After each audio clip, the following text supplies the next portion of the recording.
everybody to our regular school committee meeting of February 11th, 2015, which is also our budget workshop. Calling the meeting to order at 5:07. I'm going to turn it over immediately to Michael for the budget overview discussion. Thank you. So welcome everybody. It's great to have an audience here tonight. I hope that this meeting is first and foremost for the school committee to dive into the proposed budget that I unveiled back in the end of January. And so it's for them to really look at what I'm calling the big buckets of difference between FY15 and FY16. We have presenters assigned to those areas, and they will come up on your slides and present and talk to them.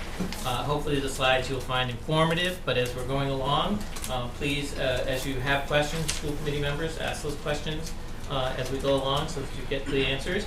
But also at the end, we'll have time, I think, to really explore more of those questions. And as always, what we don't have answers for you for tonight, we'll be back on February 25th, and we'll have that information available to you at that point.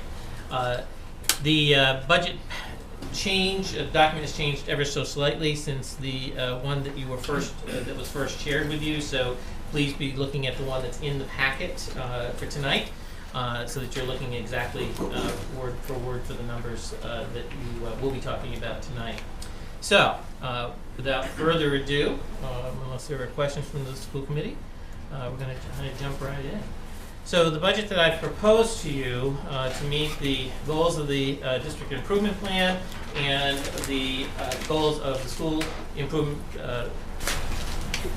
departments, or school improvement plans for each of the schools and departments, is rising 5.05%. The majority of that, as you will see as you go through those slides, is clearly articulated. And so we're looking at the sort of the 50,000 foot view of what the budget is. It's roughly a $2.5 million increase to over FY15, and so that's certainly a number that we want to concentrate on and look at as we eventually look at the affordability factor. But tonight is really about the needs of the district, moving our district ahead, creating that innovation, and addressing the needs of our students and faculty over time. So at this time, I'm going to turn it over to George King, who's going to talk about system-wide, which he'll discuss. Okay, thank you very much. And these costs are always one of the areas we have to be very cognizant of. So just an overall, if you just go to the next slide, just an overall view of it first, and I'll talk about a couple of areas specifically. But our insurance and benefits area is going up 3.22%, or $236,000.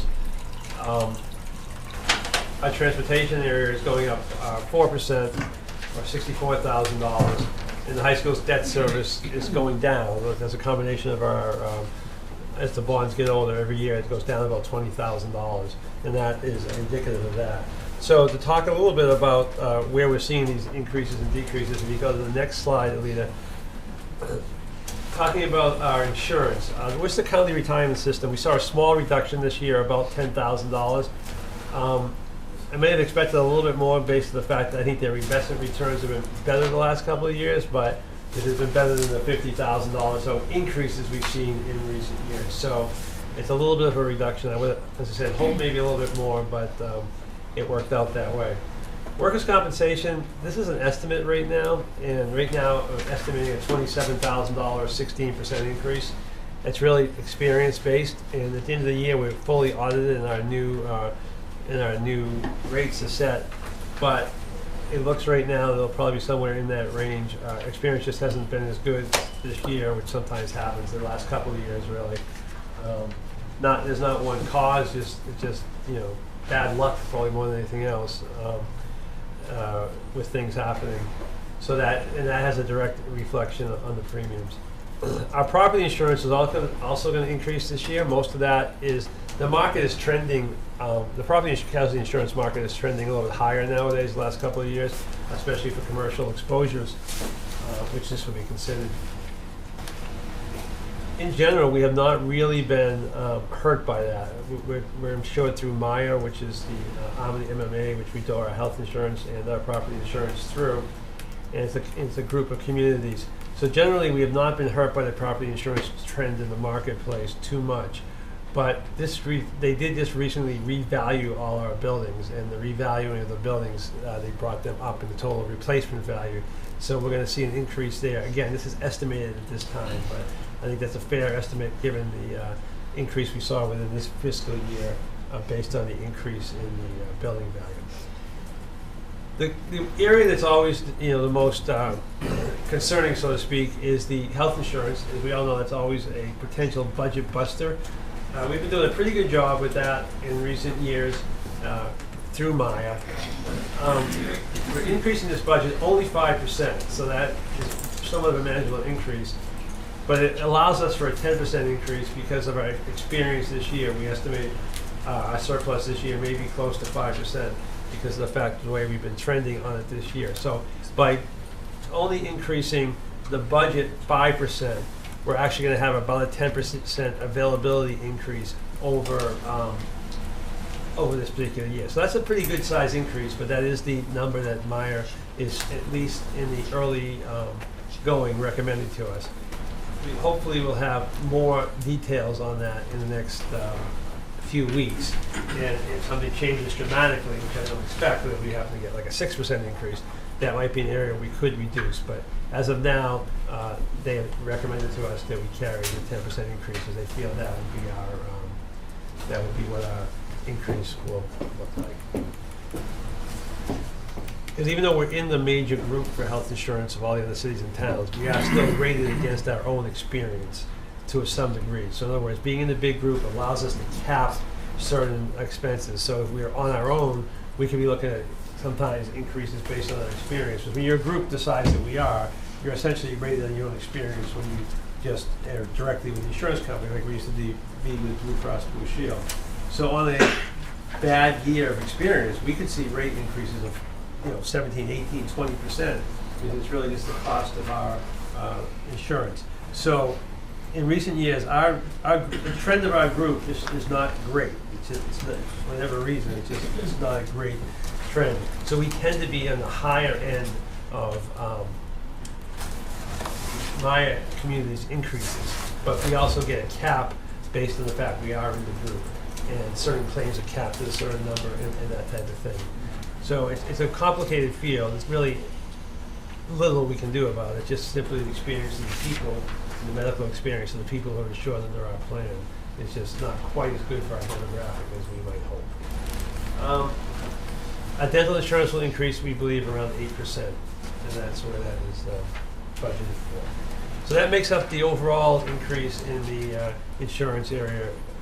Those are the major highlights of that. The other area in system-wide of note is the the transportation contract. We're going to see an increase just about 4%. This reflects us exercising the option year on our current contract. We're currently in a contract of 2 years with 2 option years. The first option year is 4%. At first, I hoped we would have been able to negotiate that down a little bit and actually pay less than that. But in order to accept an option year contract under purchasing law, we have to have an idea of whether or not that's a reasonable market.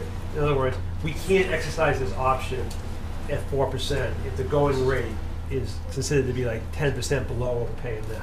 It wouldn't be allowed in the purchasing law.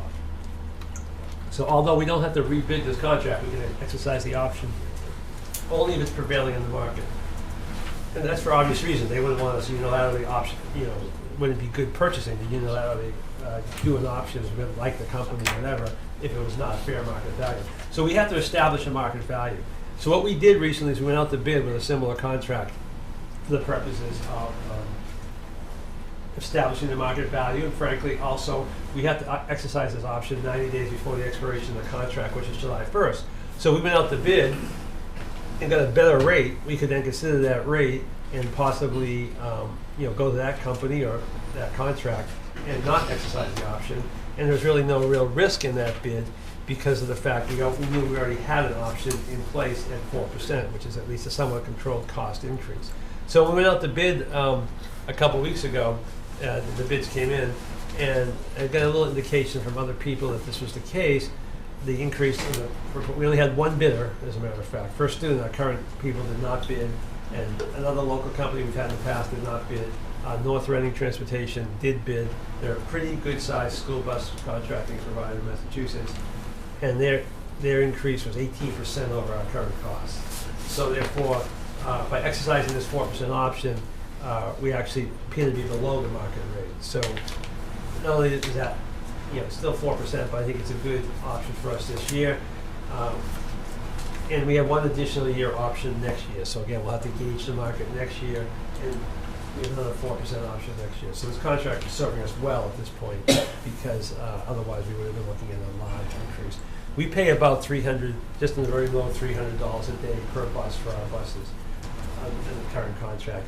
I talked to a district down 495 a little bit, a few miles to the south, and they recently went out for a bid, also only got one bidder. Their current rate is somewhere in the high 200s, and their bid rate was in the high 300s.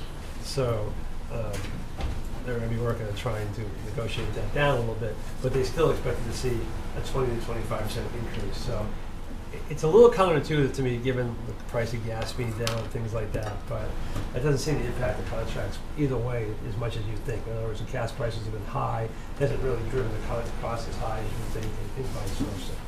It does provide, we're only asking for a 4% increase here. It does provide for no additional buses, so we're still going to be scheduling over the 29 buses we have.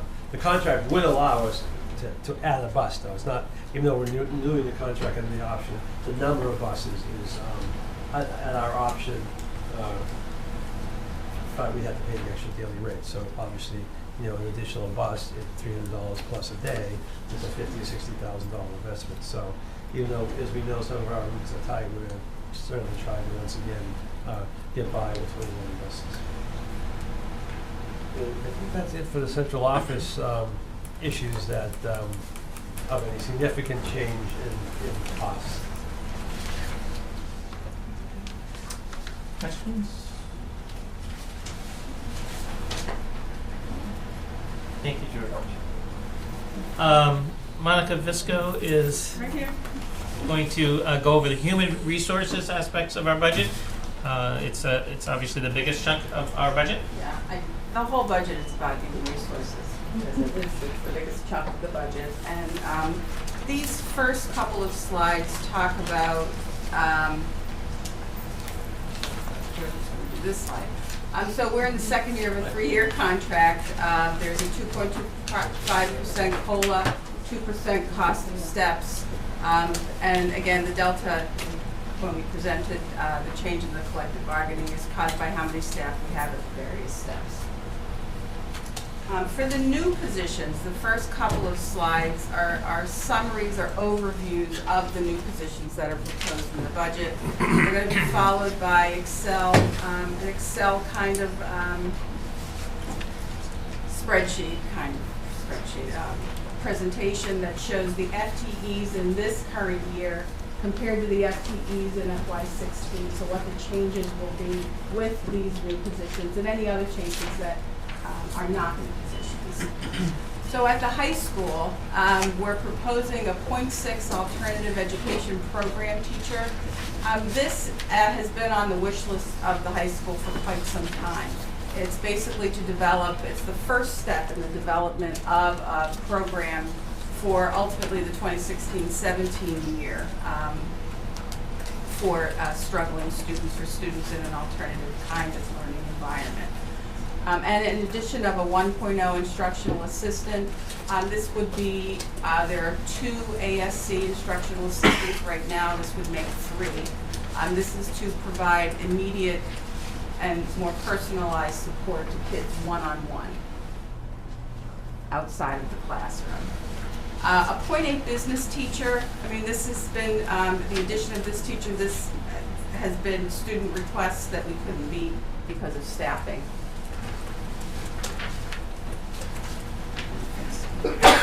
A .4 social studies teacher to maintain class sizes, offer new course opportunities. I mean, ideally, this would be an addition of an existing person who is currently part-time, ideally. Addition of .2 theater arts, that would expand. As you may recall, last year we added the theater arts position, so this would expand that position at the high school. Currently .6, move it to .8.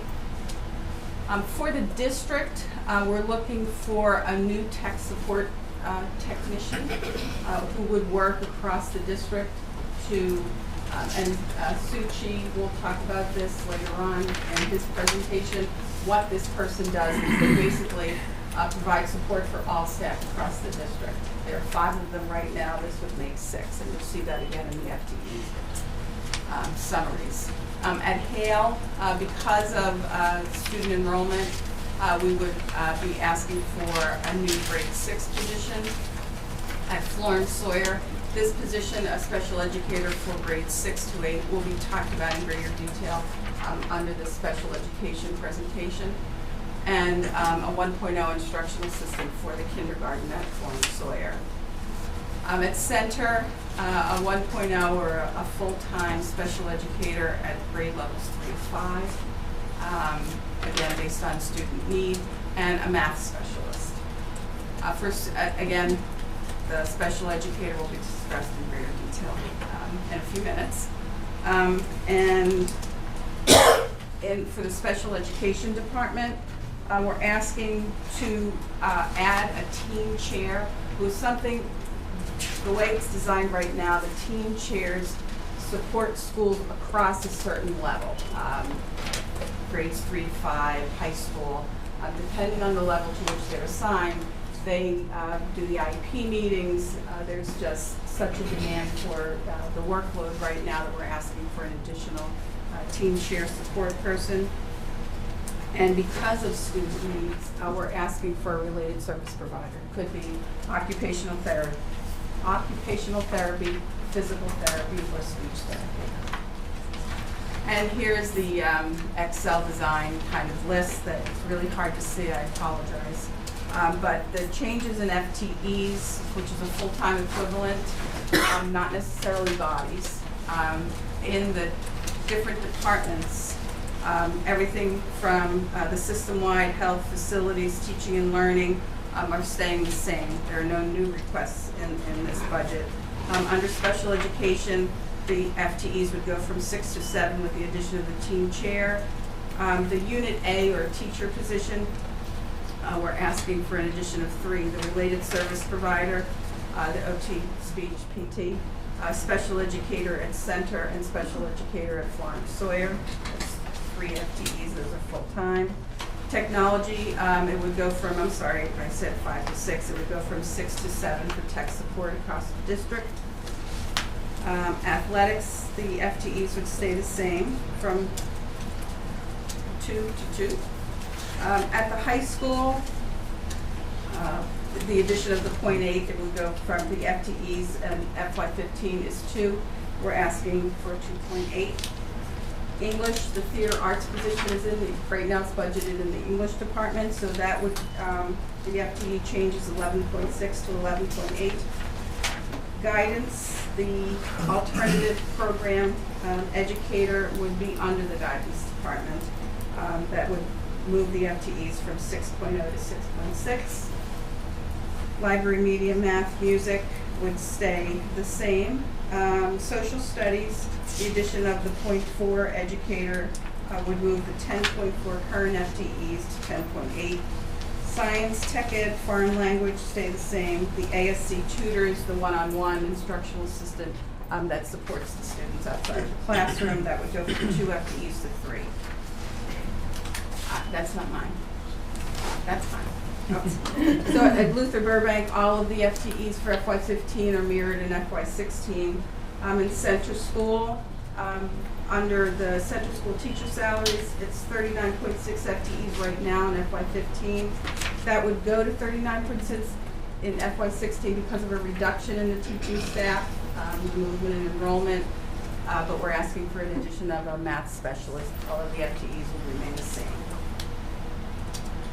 Florence Sawyer, there would be a change in the Florence Sawyer teachers, but this change is actually a reduction. The reduction of 50.43 FTEs in FY15, it's hard to say, would go to 48.43 FTEs in FY16. And that's based upon enrollment. The K assistant is represented in the increase in FTEs from FY15, 4.0 to 5.0 in FY16. And Mary Rowlandson's school, there is no change in FTEs requested. I just want to add, the slides in between are just added information for the school committee to understand how those changes being proposed would impact class size or class ratios. So if you can bounce back, Alita, to slide 12. This is a slide that shows for the core courses, the class size ratios for English, foreign language, math, science, and social studies at high school. And then enrollment slides 14 and 15 show the breakdown for pre-K through 2, 3 through 5, and then 6 through 8 based on the sections that are being proposed. Is this current? Is this current year? So the first column is current year. The second column is the proposed for FY16. You're saying that's 12? I'm sorry? That's slide 12? So slide 12 was the high school ratios. And then slide 14, 15 are pre-K through 5. And then there should be a slide 16, and that's showing just FY16 for 6, 7, and 8. Okay, so back at the high school, you've got anticipated enrollment increase of 15 to 25 students. Where's that coming from? That's coming from the change of the grade 12 going out and grade 9 coming in. So we know that we have 15 to 25 students coming in. It's an estimate.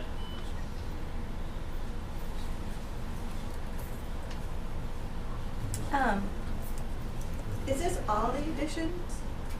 Those are the requested additions for FY16. So when we saw the NEAS information, one of the things that I remember that kind of stuck out to me is the big increase in kids and not a big increase in administration, and how it's been taxing in many levels on them, meaning principal, vice principal, kind of the support staff. So there's not going to be a recommendation to... There's not a recommendation to increase administration at the high school at this time. Okay. Yeah, it was discussed. We went back and forth on it. In looking at administration overall, the position that I'm recommending is the team chair. It's a quasi-administrative role in terms of decision-making because of the larger kinds of issues it can address around the high-risk student population that we're trying to work with.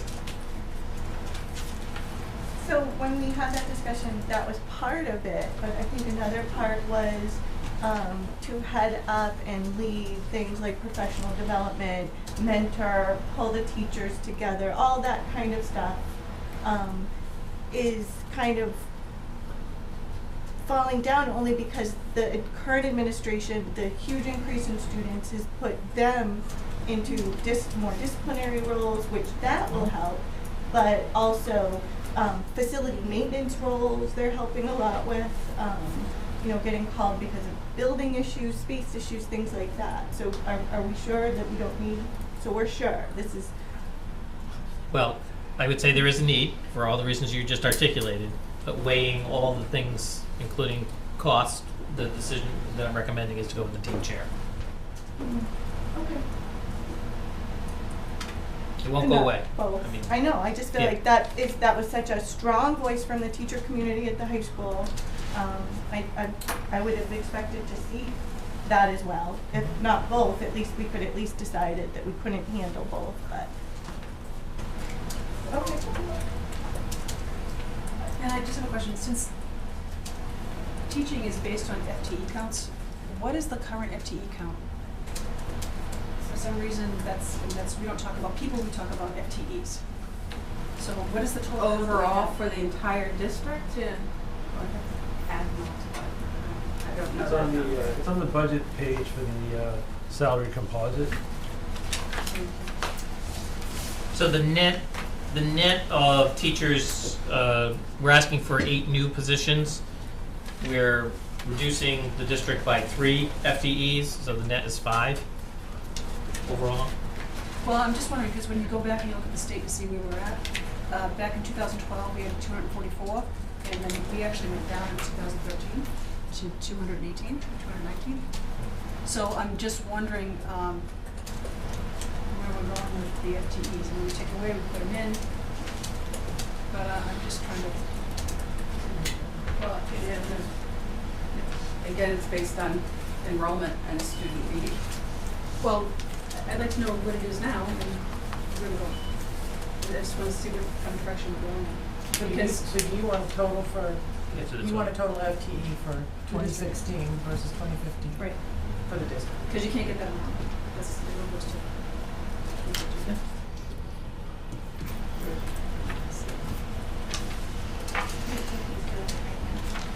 Can I ask one more question? Absolutely. No, go ahead. So on the slide where it says the percent of classes with 22 or more students, math and social studies numbers are quite high. Math is at 51% at the high school and social studies is at 46%. So we're saying that half of the classes have more than 22 students in math. That's a big number. So do we think our estimate and our ask is going to help that enough?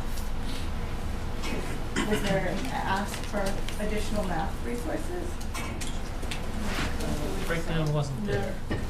The math Ask for a specialist at Center breakdown. School was doing Right. math. So That's concerning. that's really concerning to me personally. So those two things, to me, I would have expected at least those two things to be present to that. So Perry, can you just talk a little bit about how you prioritize the breakdown? I'm not, no, but, Yeah. no, I don't need you to do that Okay. because I think everything you prioritize is probably the top priority. I'm just saying, I think there's 2 more things that are top priority. We'll That's all add I'm to the saying. budget greatly, easily. I'm not saying it won't add to the budget. Yeah. I'm just saying, based on everything I've heard in the last year, I'm not gonna bit question Perry's judgment on what the priorities are. I'm saying I feel like there's 2 more glaring priorities in my face, personally. I think I'd rather ask, well, You can ask him. but what I'm asking is, I mean, I know our class size is a 24, right? So it's saying that they're Class over. sizes are, I'm sorry, say again? Our class size is a 24. I mean, some are a little higher sometimes based on weather, but we The try to average keep. class size, and that was the slide, the average class sizes are somewhere between like 20 and 21 point something is the average class size within the core. And then there's the percentage of classes that have 22 or more students. But, I mean, it's kind of misleading to say that 52% of the classes have more than 21 kids in them, because it could just be 23. I mean, I could have, I mean, I understand what Correct. you're trying to do, but I'm like, I think I'd rather see, you know, how many are over what we would consider a size of class instead of just 21, saying the average is 21. I mean, because they could all be 24, which I is don't what. think they are, but, Because we don't have means in extrapolation in this, yes, right? So it's a little misleading.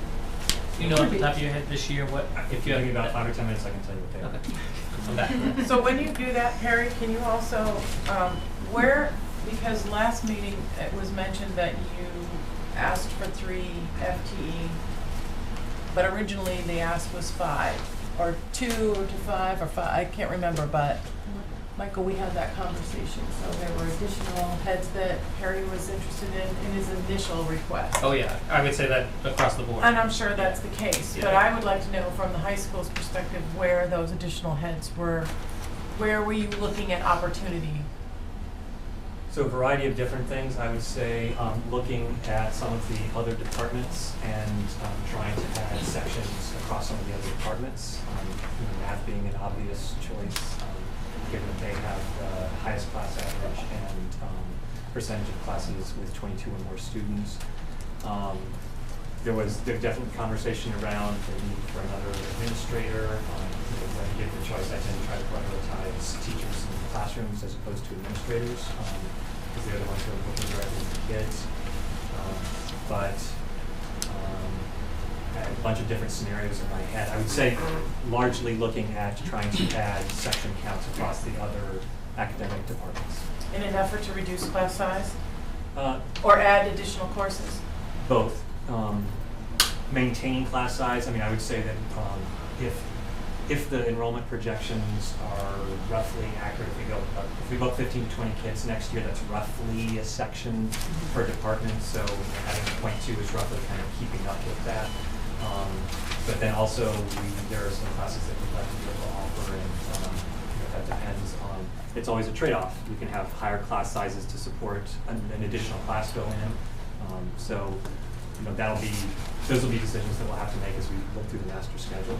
But I think that comment that you just made about looking at additional courses that we want to add is an important one, and I think we should know what those additional courses are that you're interested in adding, because I'm not going to feel comfortable making a decision knowing that you wanted to add one of those other innovative courses that combines art and science, and because we said this is it, you can't do that. So I'd really like to know at some point what those are.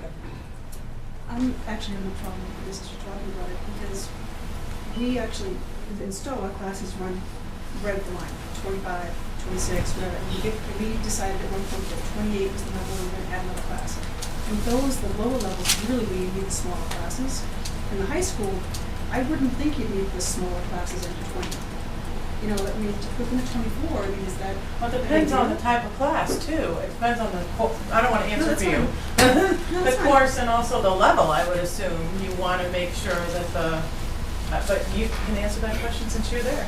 We tend to try to prioritize having smaller class sizes in CP classes, just as a general rule, as a general rule, students in CP classes benefit from a little bit more support, so we try to do that as much as possible. Sometimes the numbers play out, it's hard to do that. If you've got 42 students signed up, you really can't split that into 3 sections. Generally, you split that into 2 sections. So that is one factor that we try to take into account, is trying to lean towards lower class sizes with CP. And what percentage of the population is in CP? I'd have to look that up. It's probably, it would depend on the individual departments, because we have a lot of variability. Most kids are taking classes across different levels. I would say it's probably somewhere in the 20% range as an average. I mean, that's not a hard class. I can go in and find that number. That might take a little longer. I would say the majority of students are in accelerated classes in any given department, and you have probably somewhere between 15 to 20% of students enrolled at CP level depending on the department, 15 to 20% of students enrolled in honors or AE depending on the program that is there. And then one more question. The .2 theater arts, what's that going to address? That's adding some additional classes and allowing more students to take theater arts. Does that have anything to do with the drama club? That does not directly impact the drama club. No, that's a stipended after-school position. Would it stay that way, or would it roll into the curriculum? Or the courses? No, I anticipate the drama club staying as a separate after-school thing, but I would certainly anticipate that students who are taking theater arts classes would also be students who are likely to enroll in after-school drama. Okay. I am proposing a slight increase in the drama advisor stipend after school to recognize that. I'm hoping we're going to see increased participation. Yeah, because it's dropped off. And music is staying the same, even with the number of kids that are in the music programs? I'm not asking for an increase in music. But are the people who are teaching the music program seeing an increase in the number of students who are taking? So we actually have been able to accommodate a little bit more increase. Tom O'Toole, the previous music teacher, was the department head, so he taught 4 classes as opposed to 5. Judy French is now the fine performance arts department head of art. And so Joe McCarthy, the new band teacher, is able to teach 5 classes, so that's allowed a little bit of increase. He's actually teaching a new class this semester called percussion, which will be offered next week as well too. So that's allowed just for some natural increase there. Thank you. I have a question. For the related services for the special ed department, you said OTP, T, or speech. How are you going to decide which was needed? Because there are three that are different. Well, Michael is going to talk about that under the special education presentation in more detail. It'll be based on But- IEP. Yeah, I mean, right now, it's difficult for the existing staff to manage their caseload Right, so how are you going to decide which one is the most needed? based on the student need. Whatever the shifts finally end up to be. And then my other question is, actually Stowe has 22 point something or less kids in every class. Bolton has the most, which is a little concerning, in 7th grade, 25.25 kids. So I didn't know if we thought about addressing that at all. That's definitely the highest class. 28 was the number. 28 was the number? If you get to 28, you got a teacher. That was the goal last year. Generally, the class at around 100, over 108, bumps it into requesting another class.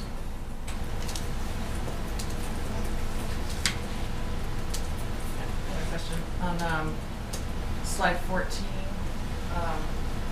the numbers of students in the various schools per grade. There's an asterisk in the Mary Rowlandson, but there's no explanation. Yes, sorry about that, I got cut up.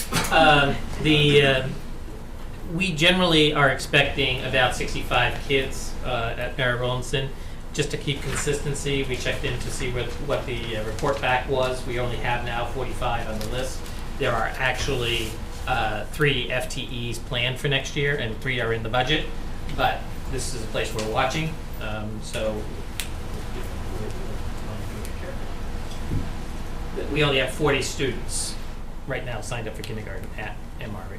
But we But are you think there's expecting, we more. sent out 65. There was 65 on the census, and we only heard back from 40. And we're about to go knock on doors. Right. Okay. So every other kindergarten number for FY16 is exactly what they have back so far. So that's what we're going with. So I wanted to compare apples to apples. Okay. So that 2 is really a 3. The 2 is really a 3, but that might be a place we're going to have wiggle room because we don't need it, Okay. depending on what actually turns out. So are the schools gonna be reporting out or not? Not specifically tonight, it'd be like these types of questions. Well, I would love to dig into Snorri School, but maybe Go we right need ahead. to. That's the time too? No, I don't think so. I think I'm gonna wait. Is there an opportunity to invite Joel back? Absolutely. Joel, wherever you are. I'd like you to come back so we can talk. I'd be thrilled to come back anytime. I'd like to just listen to me. Okay. It'd be interesting. Okay. And a question on Hale. You want to add a teacher at Hale for the 113? Well, what are you doing for them this year? At fifth grade? So it's 5 sections, so what's going to happen to that teacher? I didn't hear the question was. In Central School, you've got 5 teachers handling the 113 that are bumping up to the 6th grade next year. So they want to hire an additional teacher at Hale, so what's happening with the teacher at Central? Yeah, so overall this year we have 4 sections. So excuse me, there are 4 grade levels where there's 5 sections, and it reduces to 4. Overall, Center has a reduction of 1.0 FTE. So a teacher wouldn't have an opportunity to bump up, or is that? They could. The issues are licensure, and in some cases desirability in terms of their own personal preference. Do they want to work in elementary school versus a middle school? So we always post the position. They're always welcome to do it, especially if there's a circumstance where, Is this a position where somebody knows that that's going to happen? somebody knows that. I mean, when they were hired, did they know that this was temporary? The I person think- impacted in this particular Yeah. position was hired for a long-term sub for a year to fill a maternity leave. So in some ways, the teacher knows that at the end of the year, contract has ended.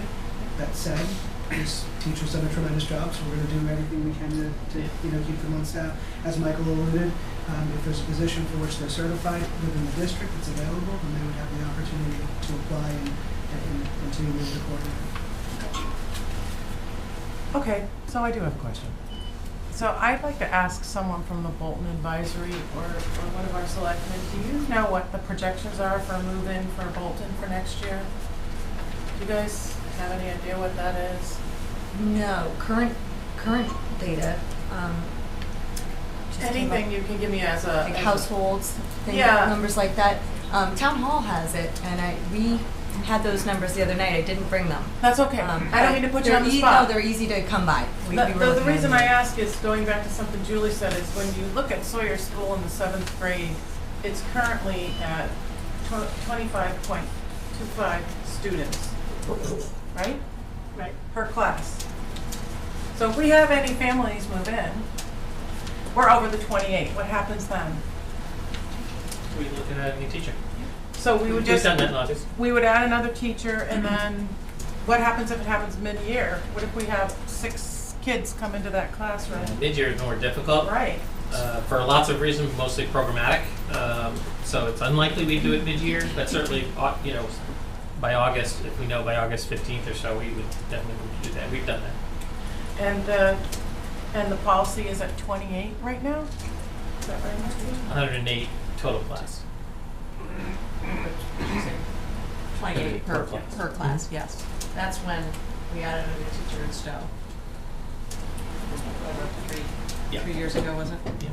And Bolton, a couple of years. Yeah, we did it. Wow. The numbers can fluctuate greatly though. At the beginning of the summer last year, we increased from June to August with 12 students moving in. And the same rate, we've had years where we've seen, the numbers being close to the edge and move-outs as well take place that we weren't aware of and not know. But your school's gonna be different than ours, because you're brand new, and everybody's like excited about the brand new school. We I'd like to have, think it's for me, but it's not, but that's good. and the school. A healthy, that's good. But I'm just, and Joel, I don't wanna put you on the spot, that's No, why it's I want all you to come back at some point, because that's kinda concerning to me, and I appreciate you bringing that up. Yeah, Even though to, you're not from I mean, to Kevin's point that, it's, if we were in that situation with the move-ins, it's not impossible. And what we would do is look at the plus model with the 4 sections of content specific, supported by that 5th section of teachers, having just done it a couple of years ago. Right. With that big bubble that's moving out next year, right? Yep, Okay. yep, All moving right, on to the thank high you. school. Well, oddly, with the big fancy new school, your kindergarten enrollment's going down by quite a bit. Our preschool enrollment is rising. And we just had the completion of the development in Stowe as well, which is bringing in, has brought in families. Not kindergarten per se, but our population has grown for the last 5 years from my last look at it. Pretty, I wouldn't say drastically, but healthy, I suppose. Hey, could you explain I was just reading the paper, and it says that you announced that you're going to have full-day pre-K at Center in Stowe. No, I believe the highlight was that we started full-day preschool this year, so it's already there. That was budgeted last year. So this is our first year of full-day preschool, which has also increased numbers. We started the year before with only a half-day program, so we rolled it out slowly. So now we have 1.5 sections of preschool, with lots of people asking for more, actually. At a huge rate, yes. How does that work with preschool? The offset for the fees that the families pay? Right, so on our offset tab for revenues, you'd see it in there listed as an area we use to address our overall revenues. Are we gonna go over this document Yes. later?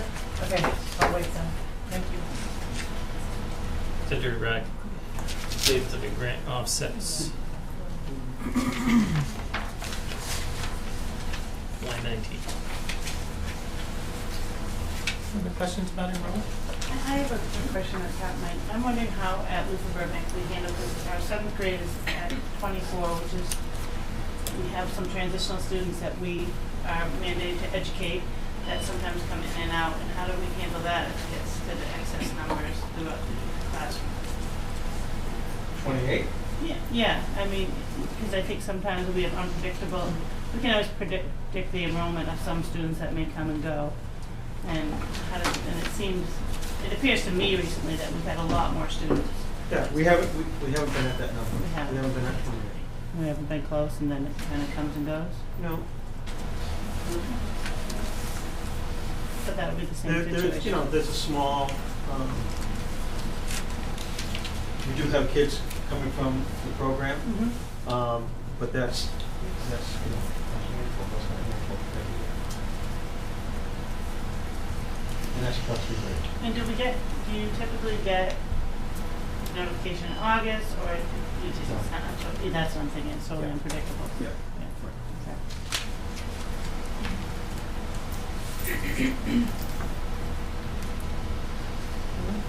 Thank you, Monica.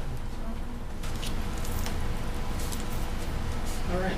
Our next area, facilities. Thank you. So facilities, we're looking at 5.85% or 76,650 increase. You know, we want to maintain our focus on system repair and upgrades while keeping the environment healthy and safe and manageable. Part of our scheduled maintenance proposals this year is going to be the modular move up, the old Pompo modular that's actually in really nice shape. We're looking at taking that modular from Stowe and moving it to the high school to increase some of our square footage. I've got some talking there about the capital plan for the high school, and elementary school work is handled usually by the town as a capital expenditure. So in order to go forward, I think it's important that we see what we've done last year. So last year, capital projects, we've completed a lot of work at both the Florence Sawyer School and Emerson. We've replaced a lot of carpets between the two buildings that were aging, as well as part of a security measure. We replaced classroom as well as critical area door locks within the building. So we got rid of all the old keys that were floating around, and all those things have new hardware as well as new locks. And that's both for Florence Sawyer School and Emerson School. For Stowe, we completed the Hartley Road project where we ground and repaved Hartley Road as well as the front parking lot, and that project was done in concert with the Stowe DPW, which was actually a really nice project. And we did phase 2 of the building ceiling project, which is to try to, you know, increase energy efficiency as well as decrease, you know, water infiltration into the building. And we have phase 3 on the proposal for this year. New roof at the high school over the upper gym lobby. That was a failing roof, that we replaced that roof over the summer, and that was a project that went out to bid. We were also able to work with National Grid and Hudson Light and Power and electricity providers, and we were able to relamp, which replace all the lights in the district with high efficiency lighting. And we did that over the summer, and we actually worked with some students from Minuteman, one of our partner vocational schools, and it really was a great project. We were able to get through all the buildings and replace and clean all the lamps, so that should help us energy-wise. So some of the scheduled maintenance projects is a continued effort onto security. I think that's an important area for us to stay vigilant on. And we rekeyed a majority of the buildings exterior. That way we were able to now take away the actual physical metal key, and we all work now with a exterior badge, so no one has the key to the exterior of the building. It's all card swipe driven, which gives us some additional level of security. We've added exterior cameras around the district. Like I said, the keyless entry system, we've really increased that across the district. We've done some vehicle upgrades and retirement to some older parts of the fleet, and we've added the activity bus, which actually I just heard is going to be delivered on Monday or Tuesday, so that's exciting. And then we've site improvements, the things you don't see as behind the scenes, is the plumbing, HVAC, and lighting, landscape. We've focused on kind of splitting out and developing a maintenance and grounds crew to really try to start working on our fields as well as the maintenance in the building when it comes to winter. And they've been invaluable with this snow that we've had, coordinating that effort. So next slide is 2016. It's really the larger drivers of the facilities budget. So we have some vehicle expenses that's increased, and that really comes off from the fuel increases. I mean, we've had fuel has, until recently, increased some, and the $9,500 is an increase in vehicle repair budget. We do have an aging fleet, and we found this year that they've required more repair work on them. We have the activity van lease payment, and then we have a request in for a truck to replace one of the older vehicles. Heating fuel, we were able to negotiate, watching the market, we were able to negotiate a lower dollar per gallon rate, and compared from FY15 to 16, we have a 20% reduction in the oil costs for the district. Offsets against the increased electricity that, you know, is nationwide and everyone's struggling with now. We're looking at about a 15% increase in electricity, and reason why we went with 15, you know, some of the trends show a little bit more, but we think with the energy efficiency initiative and making sure people are shutting off lights, and we're replacing equipment, and we're keeping things in good working order, and as well as the light program, we'll be able to bring a few things down there. We have an increase on custodial supplies, and that's really from some new machinery we're looking at getting. The buildings have been busy, and with the busy buildings comes more wear and tear on the equipment. So, high school schedule maintenance. This is an area, this is a larger number, and we have about an 8% increase over what we had last year, which was 362 to 394. But I think it's important to see in high school schedule maintenance, it really is two separate categories. One of them is what I would consider like our high school capital projects, you know, the work we're doing. This year we're coming forward, I'm going forward with $195,000 for what I call the high school capital work. There's some work in the library, there's some, what they'd like to do is knock down and open up some areas to give a little more open learning space there. Adding an additional conference room, we're trying to carve out a niche to get some additional conference room space. The modular installation to get that modular building over there and get all the utilities run and connections, and as well as some money for some band room upgrades that were requested by the new band teacher. So we want to try to support him and help him out where he needs.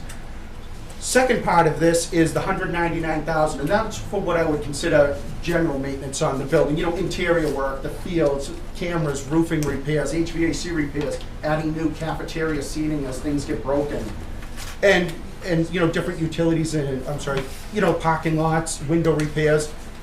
And to gauge that in FY14, that particular line item was about $205,000. This year we're looking at about $199,000. It's really the driver in these over the past 2 years have been the capital project work. Last year it was the roof at about $175,000.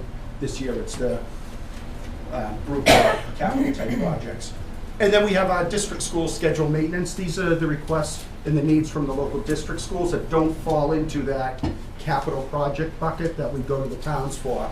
Some of it goes into security, like adding A-phones, which is like a door unlock system, drainage at center, security, some screen work done over in Bolton, doing some work on Derby Field here in Bolton, which has been, you know, pretty packed down from the use. Additional wood chips, because we have the secondary playground here that we need to maintain until we can move to remove it. Cafeteria tables, and again, sound panels over in Lancaster to upgrade the system so it meets with the new projector system we put in. And then some smaller work here at the central office, just, you know, some carpeting, painting, and some door hardware. And that's, so if there's any questions, yes? How did the modular relocation go from 85,000 to 145,000? 140,000 was a place marker we were talking about originally. The 85,000 is actually doing a lot of the work in-house. You know, doing a lot of the GC and design work in-house. So We're hoping to actually drive that closer to the 85,000. So that's a disconnect for me. It's a huge one. It's almost double. Yeah, so if we're going under the assumption that it's 85 and you're asking for 145, Well, the vote was 100, first of all. So we talked about 85, but the vote was 100. what is the cost? Do we know what the cost is? Yeah, Because if we we can hired somebody to do all the work, the engineering, and all that type of thing, it would be up towards the $145,000. And when did we find that out? Do you know? We've known that, but we decided in order to make it. Whoa, we didn't know that. You What's told us that? 85. Yeah, we were all told 85. We were not told 145 when we Excuse me. asked. Right, excuse me. I had talked to Bill the day or two before the meeting, we discussed it, okay? Bill said he could get it done for $85,000. He can get it done, he's gonna do it for $85,000 to $100,000. Again, the vote was $100,000. We talked to $85,000, but the vote was for $100,000. That's not what we're talking about. It's the 145. So tell me about the 145. 145 is if we didn't do some of the work he just described in-house. If we contracted out all the engineering and all the work he just described. Well, we only approved 100, so it can't go to 145. So then what? So, in terms of the budget, where the money will come from in this facilities budget, there's not a line that says 145,000. He's just drawing out that. So there. I'd rather there was. At least I understand that, I but could because of the follow way it works and what we have to charge to the lines, it would come from different accounts. So there are other items that will be purchased relative to scheduled maintenance that he will draw upon those accounts. You know, that might be true, but it feels like a bait and switch. I hear that, but we're sticking to the 85,000 as much as we can. So how are we going to track this? We'll give you a sheet just like we did for the.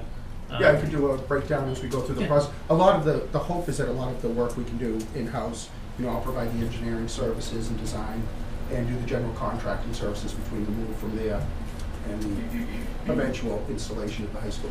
So I mean, in reality, I know I'm going to get flack for this, only 60,000, but it's kind of indicative of how we probably would like to see some of these threads that we can follow through the budget. Because I know I'm going to call our Bolton advisory folks and ask them to sit down with me because I need to understand it all. But if we could, especially if we're presenting these types of numbers and projections, if we could, when we get to the point where the budget is voted on and we're tracking it, if we could maintain that visibility for those specific activities, I think it would help all of us to stay on top of what's going on and not have the questions. That would be great. Do you have another question? Because I have a few. No, go ahead. So that was my first one, is the cost. Thank you for that. So, you know what, Bill? I want to hear what your expert opinion is. Every time you come in and talk, you always have your I's dotted and your T's crossed, and I appreciate that. But one of the questions I have for you is, I thought you said that you had hired a lot of trade experts. So plumbers and electricians. Is that the case? Well, we've had these tradespeople in our arsenal for a while. We've had an electrician. We hired a plumber when we lost an HVAC. We lost an HVAC person. Instead of going out for a straight HVAC tech, we hired a plumber to be in. And then both the electrician and plumber we worked with, and they went out and got certified as HVAC techs. So we were able to cross-train. That way we have people that can work through controls. They do go to the controls classes. Right. I try to be very proactive with making sure that we have the continual education and upgrades of the different systems we have. So we do technically, although they're a band of two, they are electrical, plumbing, HVAC, and controls. So they cross the trades. They cross the trades, and I think that's important. Okay. So that was one question. And the other is, well, you have a leak in the high school right now. We have a few leaks here. Tell me, yes. is that's obviously not the roof that was fixed? Is No. that? The leak, are we talking the one in the main entry, the guidance area? I don't know if it's guidance or if it's science, or I got 3 phone calls on it. Isn't there one in the gym? There's a few leaks here and there. They're difficult to track. We have put in, I've had the roofing contractors come out. We've tracked different areas. Part of the leaks that we struggle with, when we did the addition, there's a roof on top of a roof. Travel. Yeah. Right, and it's the leaks that travel. And short of ripping everything out and redoing it, what we're trying to do is systematically work through, let's try this area. And we'll go in from the kind of the smaller dollar, hopefully the bigger bang areas, replace some coping, look for pinholes or leaks in the roof. But unfortunately, with double roofs and some of the construction, the leaks get in and then they travel. Okay. And you get that, although you fix it, you need to wait till the next either heavy rain or melt. And right now, we're going to have a substantial melt that we're going to see a few leaks. But it leaks in these types of buildings with flat rubber roofs with lots of equipment on it are commonplace. Right. No, we try to understood. stay ahead of them. And then my last question may not be for you, it might be for Michael and George, and is there any thought to the tennis court discussion that had come up a few months ago? There's nothing in this budget for anything related to parking. So does that mean that the tennis courts will stay as they are for next year? Yes. So there's no plan to rip those out or do anything else with them other than what there is? We're gonna some, I don't know, there's some talk, there's some plans to repurpose it? We're talking about repurposing the tennis courts and working through some of our available funds within the district. Repurposing them, To Well, the Cotton. plan hasn't been developed. But we're in the very initial stages of even discussions on that. We've started reaching out to the community and talking, and, you know, Right. we've got some both negative and positive feedback. So I think we're taking that in now and trying to come up with, you know, what's gonna be the right decision there. so how does that decision get made? Obviously, we have some internal conversations to have yet. Right, got that. At the point that you've had the internal conversations, are we informed of that? Do we have the opportunity to weigh in on that, or is that just a decision that's made internally and it's done? And then when does the funding come for? Yeah, we'll come with a proposal so you can see it. Okay, so it won't be done So there's unless not we. any money in the budget now, currently, for that project. Correct. Correct. Well, it's not, yeah, to your point, there's not new money in there, but there may be money in there that could be utilized, is where I'm trying to go. Yeah. I wasn't meaning to suggest repurposing like a no parking lot. I'm just talking about the possibility that we talked about. It was only a minor thing, changing from tennis to basketball. That's all I was talking about. Because of the fact we have new tennis courts and we need some outside capacity. I wasn't talking about, so I don't mean to suggest, that's why we have a little confusion going here. Okay. That type of change I'm talking about. Okay, Not, But that was what Bill was talking about. yeah. Yeah. But that's the Bill's original what it thought was is. parking. The question was about the parking. Right. So- So we're not gonna see those tennis courts go away and no parking go there, and if the tennis courts go away, it'll be a basketball court, but there won't be parking. Amen.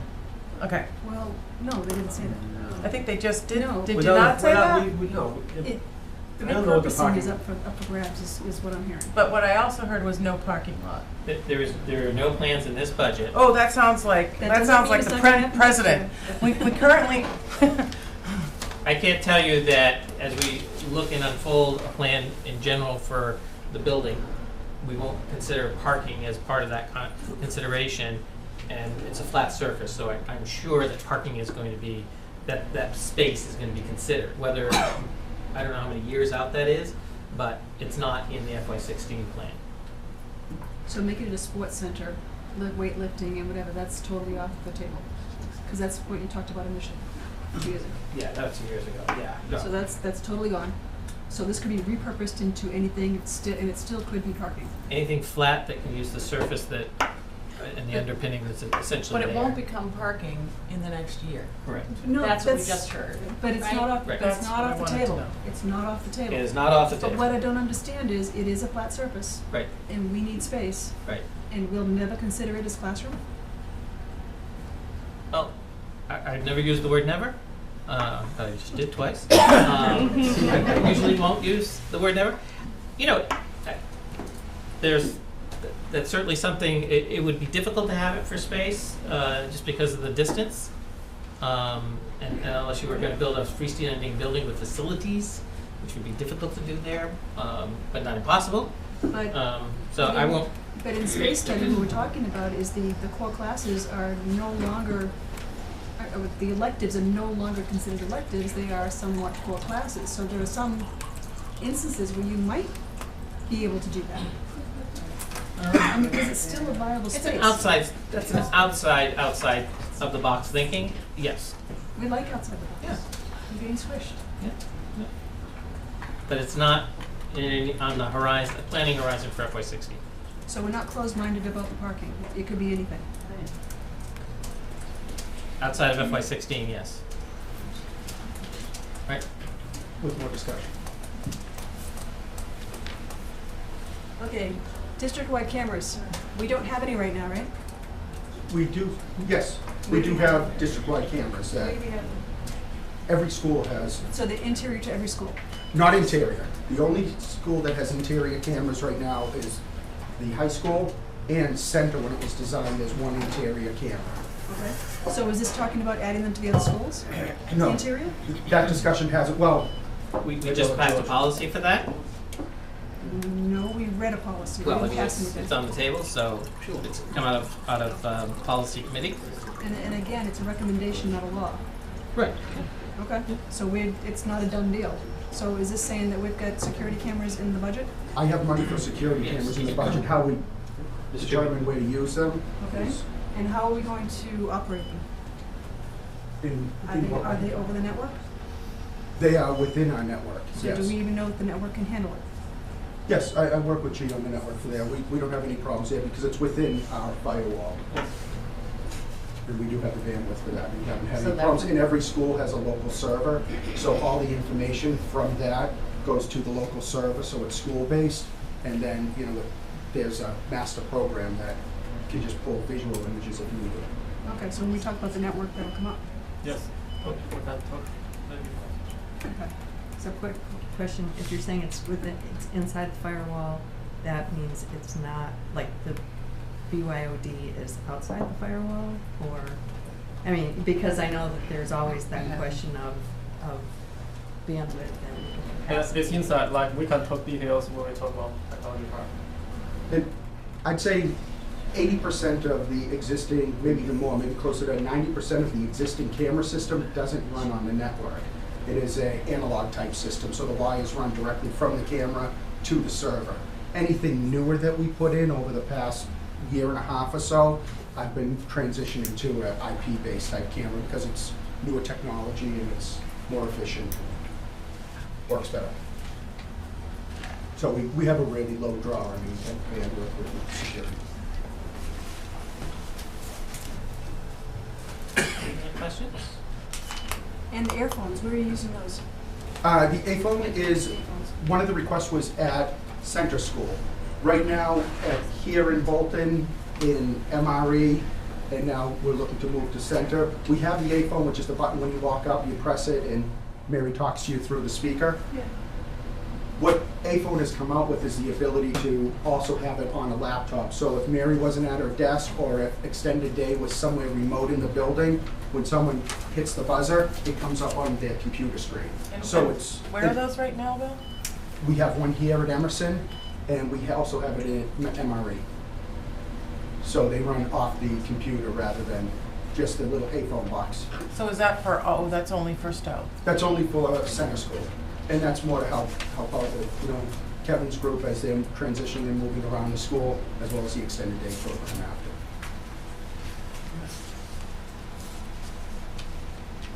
And how come for site improvements, you've got plumbing, HVAC? I mean, is that just general, that's not really site? Well, generally, I mean, by site, I mean the building and grounds, and that's just our continual efforts of, you know, repairing the infrastructure, improving the infrastructure. With the plumber on site, with the electrician on site, they're very proactive on, you know, looking at areas that you might have a broken faucet or low water pressure or something that may, you know, lights that are flickering, and they get in, they try to stay very proactive with that and do repairs. And where are the fences going up in Stowe? Center, Hale School, that's around the baseball field.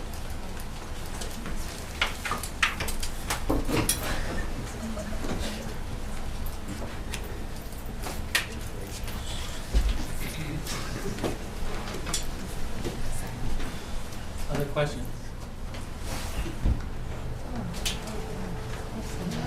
Thank you, Bill. All right. Our next topic is technology. And Sue Chi is our technology director for hardware. Okay, so I'm here instead of talking about numbers. Most likely, I talk the instructor and how we provide support, those kind of things, and along with like Cindy. I think George or Michael can talk about the number later. So like I attended a school committee roundtable a couple days or weeks ago. Like I hear there. My understanding there are some concern or questions about technology. So I'm here most likely just try to clear things out. So first, I'd like to talk about the infrastructure.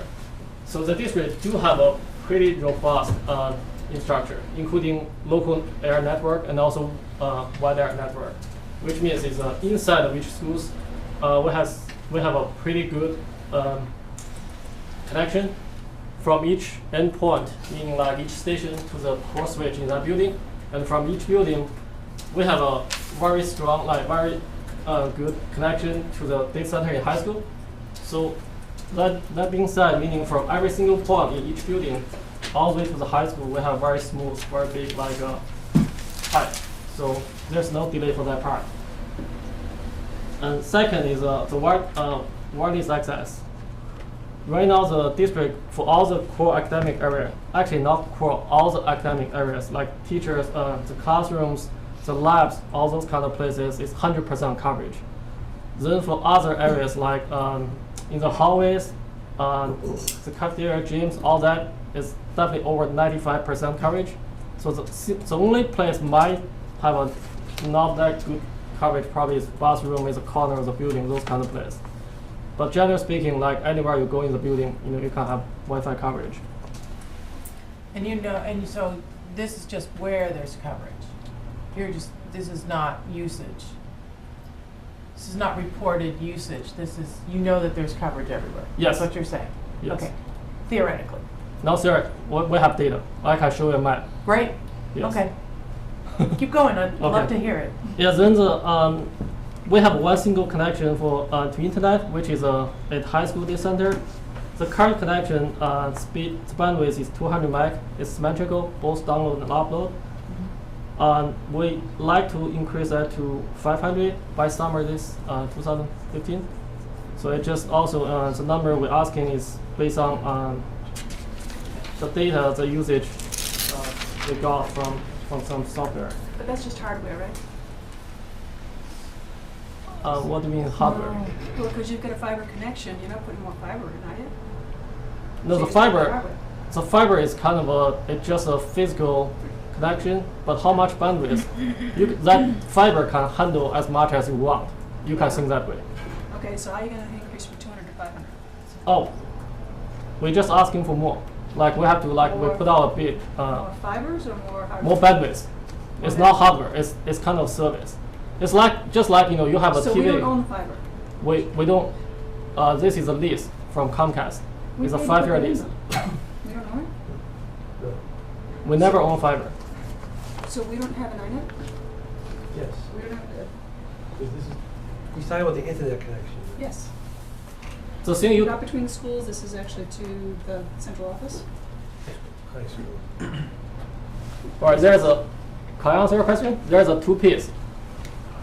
We have 7 buildings. High school is a data center. Mm-hmm. We have 6 schools plus 7 central office. Each school has a dedicated fiber connected to high school data center. Yep. This fiber is a lease from Comcast. The high school alone, we have a single internet connection, serve all the district. Yep. So that's also leased from Comcast. So there are 2 parts of fiber, but both from Comcast. Both are leasing. And we didn't buy the fiber. So what was that E-rate issue that we had when we put that in for Right. 100 grand? Right. There was when we had the initial contract, which we're past now, the initial 5-year contract, it was. That's for the internal fiber. That's from the school to high school. Right, this isn't for the internet connection, this is our internal network that runs Just school to connecting all the school. schools. Right. So when we put that in, the initial contract from Comcast had the upfront capital cost, so to speak. We didn't buy it, but it was an amount they charged up front, a lump sum, then an annual leasing fee. So that was part of the negotiated deal. And when the thing you're referring to is when they didn't file for the reimbursement for that initial charge. So we don't own any fiber, we lease it, okay. So we're just asking to increase the lease. Yes. Increasing the service.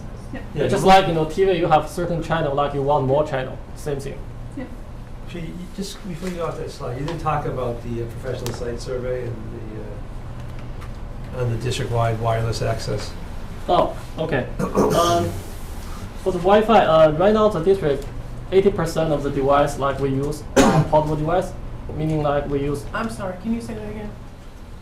about 80% of the device we use are wireless devices. Oh, okay. So that's why we need to improve our wireless network.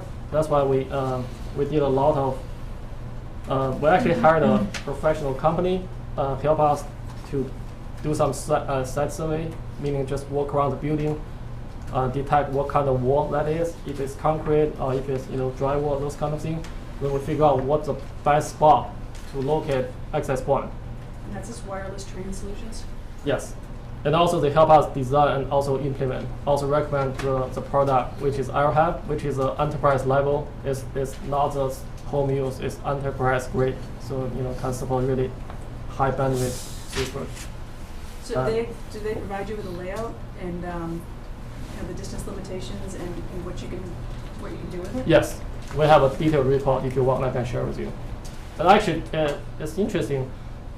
We did that one last year. Before that, we did all the layout, all the site survey ourselves. We use the same equipment, which is Fluke Network, which is also an industry professional level device. When they came in here, after they did all the survey, they found out what we had in place is very good. Almost like 90% of things they said doesn't need to change. They just make a modification on certain areas because of the density of the device being used. So that's so we're pretty happy about that. So.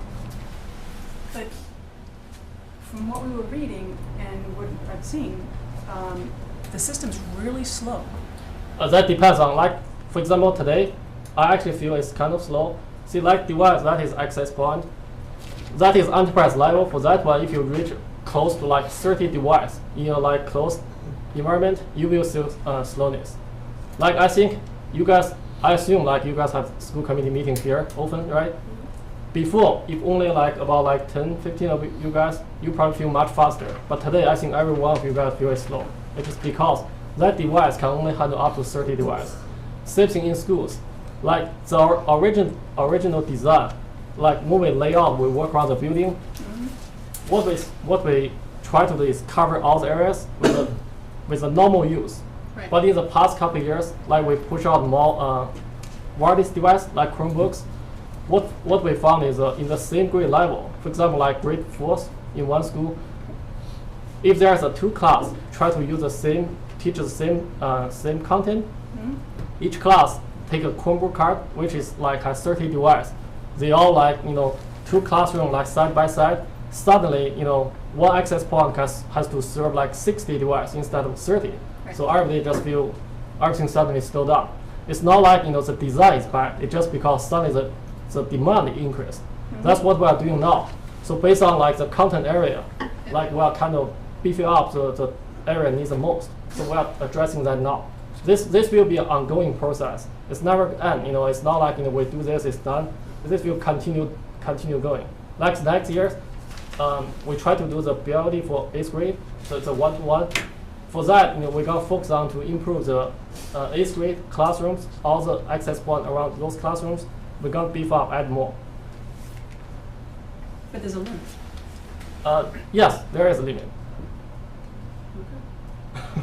No, I mean basically you're sharing, and so once you start sharing, as you share, it gets slower and slower and slower. Yes. I get it. Yeah.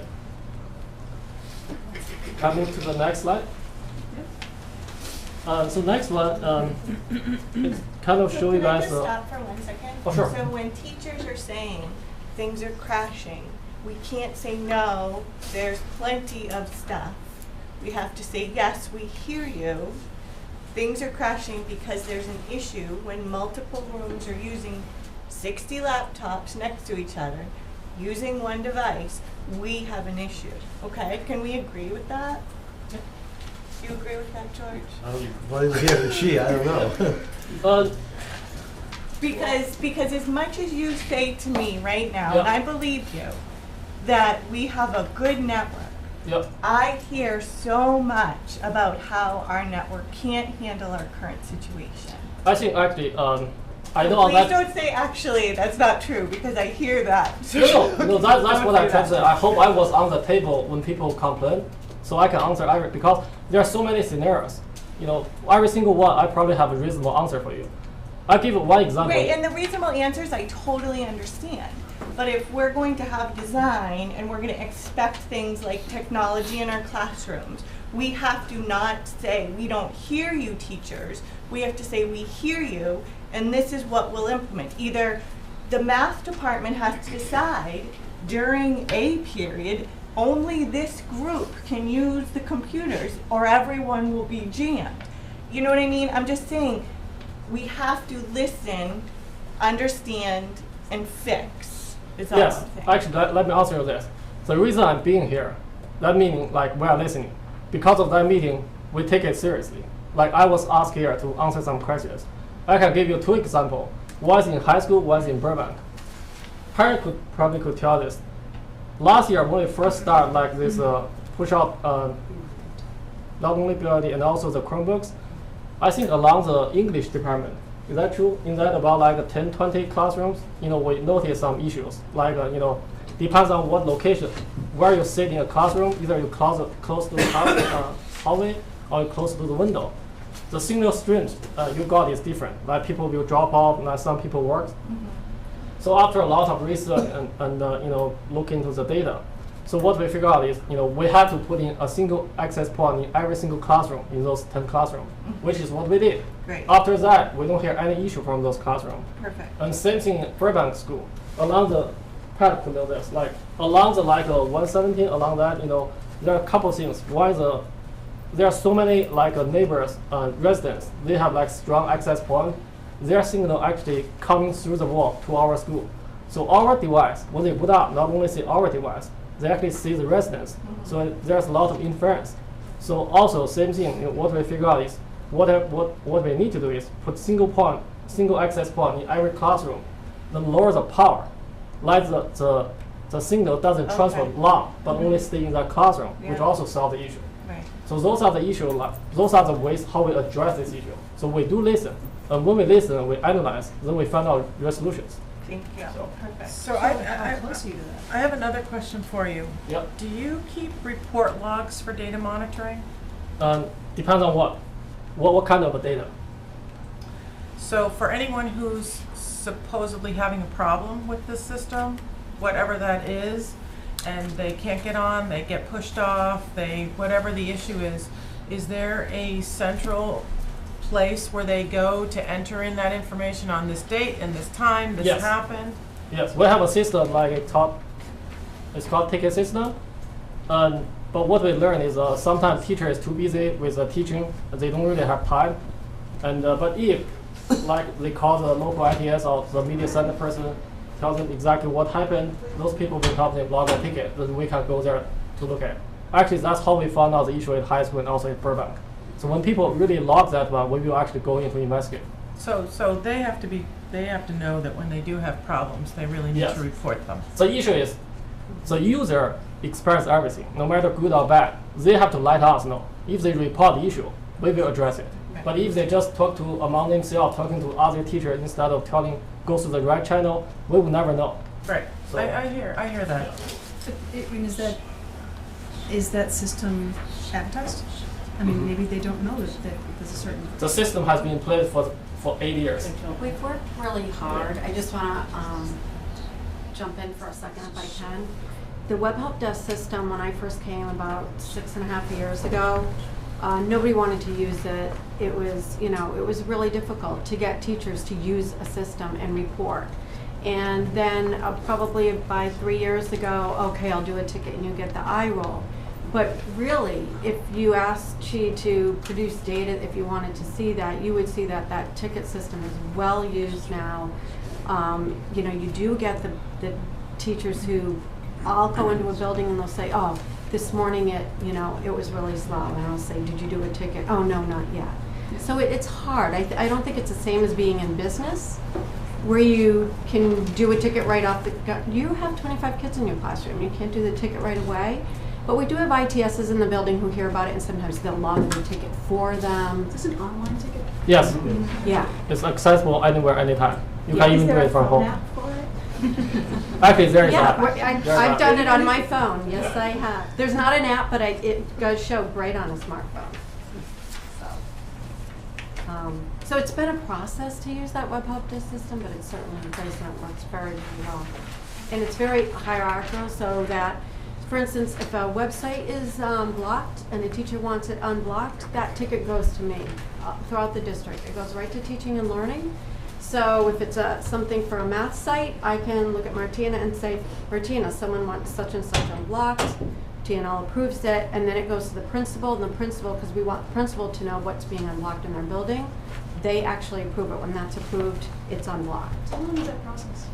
it sometimes could be a half an hour or it could be a day, Yeah. depending on the process. And if I want to look at the website and I have questions about it, if I think it's on one of the lists that maybe leadership, doesn't want blocked for a certain reason, then I have no problem going down to Michael and saying, Michael, can we look at this or talk about this? So. And also the good thing about that system is everything involved will be notified in real time. It's like you can see anybody you think important or related, and every time there's an update, no matter what kind of update, everybody involved will be getting email automatically. So it's kind of real time. And while we're on it, every other ticket, like I'll get Smartboard tickets, but most of the other tickets go directly to the building ITS first. So they act like a triage, so that ITS person can look at that ticket and say, gee, is this something where the teacher just doesn't know how to do this? And I can go down there and show them and train them how to do that? Or is this something I can go down and fix in 5 or 10 minutes? And if they can fix them in 5 or 10 minutes, they do. If they're out straight teaching classes, if it's a K through 5 ITS, then they're going to look at that ticket and go, I'm not going to get that till that tomorrow, so I'm going to click Elevate, and it goes to the tech staff. Or if it's too sophisticated, they elevate it right away and then it goes. So it's a pretty well-oiled system. What's your aging backlog? So what? What's your backlog on your tickets? Like how many? It depends. The time I set for my staff is 5 business days. It has to be resolved. But if everything goes smoothly, what I mean is that if if people open the ticket, then the first ticket goes to ITS, and if they cannot resolve, they escalate to us very fast. Then our team get in. Things normally get resolved within 1 or 2 days. How many open tickets? How many open tickets Oh. do you have in a standing thing? Right now, just now I checked. I think about 113 something ticket. I checked that this afternoon. But among those tickets, mostly are like we're waiting for the parts or waiting for like a client reply. Meaning sometimes we ask, because in school it's not like in business. We cannot just walk into a classroom and start working to interact their class. So what we do is we ask the teacher to tell us what time good for them. Then we go there to work with them. But sometimes teachers just never reply to us. So the ticket just sitting there could be like months. And so. Well, not usually. No, trust me, there are months. So total, like as of this afternoon, I think there are about 113. Okay, so. Thank you. And I do trust So can I go on to the next one? So the next one is just a slide. Long network actually is the bandwidth. Yeah. Next. Above it. Yeah, this one, yeah. So this is a picture is a bandwidth usage for our internet. So the blue color is a download usage, and the red color is upload. It's hard for you guys to see, but actually the bandwidth we paid is 200 meg per second for both download and upload. And on the far left, that's February 2014. On the far right, that's February 2015. So this is a whole year of usage. If you look, like in the middle, that's kind of in the July to September, that's kind of the summer. So you can say it's very obvious, they're very minimum usage because school is off. Since in July, we implement something to make the BYOD very easy for people to use. So students can just bring their own device, come here, put in the password, they can just get on our network. Before, when we do the pilot, they have to register their device, a lot of those stuff. So after the summer, when making it easy for them, you can see it's very obvious. The usage jumped a lot. Before, like, we can go from 200 to maybe 250, but after September, the top can reach to 450. So that's how much increase. Not only because we push out more personal Chromebooks, mostly because of BLD. Because I have a separate data, I know what kind of network consumes the most bandwidth, which is BLD. Yes, I have real data. It's not just thinking. Oh, I'm not questioning that you don't have the data. I'm sure you do. Since we've implemented BYOD, what is the additional requirement that we need in order to accommodate all of our activity? Number one is access point blessing. So that is the issue we saw in high school, in Burbank. That's why we kind of almost redo all the site service using what the company showed us. and also with that device, then we push out like extra access point into the place where we need it, and that kind of work. So I guess my question is, what has BOD cost us so far? Some extra network device, Pardon? extra network equipment, hardware. So what's the cost of that? Down to the number, I have to get back to you. Yeah, just if you can just kind of ballpark it, and if you can't, at some other point, I'd just like to know if BYOD. So far, like, let me think, we put in extra probably 10 to 15 in high school, another 10 in grammar, about 20 to 30 access point, and each access point probably $1,000, something like that. So about 30,000. Yeah. But that's only, if you're looking to implement it totally, this is what, 10% of the project, and you've got to get more? Is this 50% of the project? This is ongoing. It's ongoing. Right now, like all school, everywhere, we have well covered. Right now, we kind of address the place without issue, and next year, we're going to focus on the 8th grade, because if budget approved, we do the one-to-one for Chromebooks. We're going to address like 4 classrooms in each middle school, and if you think that, give you a rough idea how much it's going to cost. We're buying Chromebooks for every 8th grader? That's just kind of a proposal, We're going to talk about that, yeah. And so you'd have to put an access point in every single classroom? For 8th grade, for 4th grade. Oh, 8th grade. 8th grade. Yes. And also maybe the surrounding areas, like if they like group together, or like probably in media center or somewhere, they always do group activities. We might like put access point there also, extra access point. And also from this picture, basically just show the download is getting impacted the most. The red color is uploading. All the picture, all the usage you see here, mostly from the backup. We have internal backup, like all the server, all the critical server. Not only we do internal backup, we also do cloud-based backup, meaning like we send data out. So that's why using upload. If you see like across the year, the usage doesn't really change much. But if we do go with this one-to-one for 8th grade, the result could be changed. It's hard to predict at this point. We don't know like when people have their own device, what kind of behavior, they will, do. So that's, you guys have any question on this slide? No, I want to hear you talk about the next one. Oh, okay. So next one, so the support is there's a 2-tier support. In the school, we have a position called Instructional Technology Specialist. It's an ITS position, and also on the district line, which is my team, we have 5 people, including myself. We have like 1 network administrator, 1 system administrator, myself, plus 2 front desk support. Then the ITS in each school, we have 5 positions total. Those are the frontline support, meaning like when teacher open tickets, those tickets go to the ITS first, and if they cannot resolve the ticket, or they think it's gonna take too long, they're gonna escalate to us. So this is how the system works. So everything goes through this help ticket system, which is web-based, accessible anywhere, and everybody can track the status. Like This is how it currently works? yes.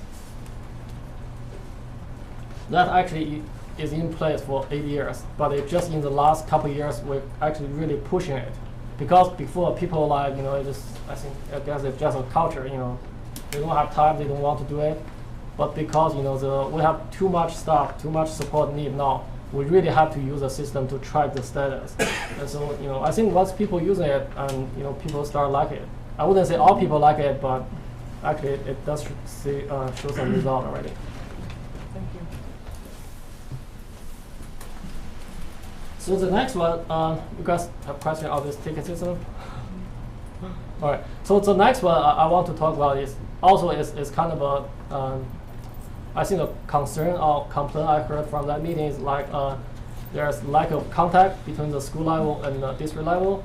From my point of view, I think it's not accurate, because all the principals here, I meet with almost all the principals on a bi-weekly meeting. I go there, I talk to them, asking what kind of issues, technology issues, questions they have, what kind of need, and most likely they will tell me if there are complaints from school.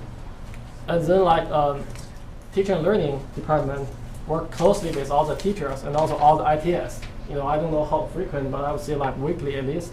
Then I meet with teacher and learning department, not on daily basis, but at least on weekly basis. So from all the school level to the district level, I think the communication is very smooth. At least I think I know all the issues. That's why from that meeting, I'm kind of surprised some of the issue like. Well, so I could see how you would be if you're not hearing any of it, but we are, so. Yeah, that's why I guess think it's kind of, you gotta look within the current system that you have and figure out where it's either not really working the way theoretically it's supposed to work, right? Pardon? Ongoing. Yeah. So you just prove the point, right? Yeah. And where maybe you can, because you're gonna have to reach out to those folks, and there may be only 20 of them who are upset, but that's whatever, true. Yeah. But yeah, they may be vocal and they may have significant need, which is why they're vocal. But I think you got to resolve that. So, just working on communicating that. I think response time is one of the concerns I had heard. So I'm going to leave that because I don't know. Yeah.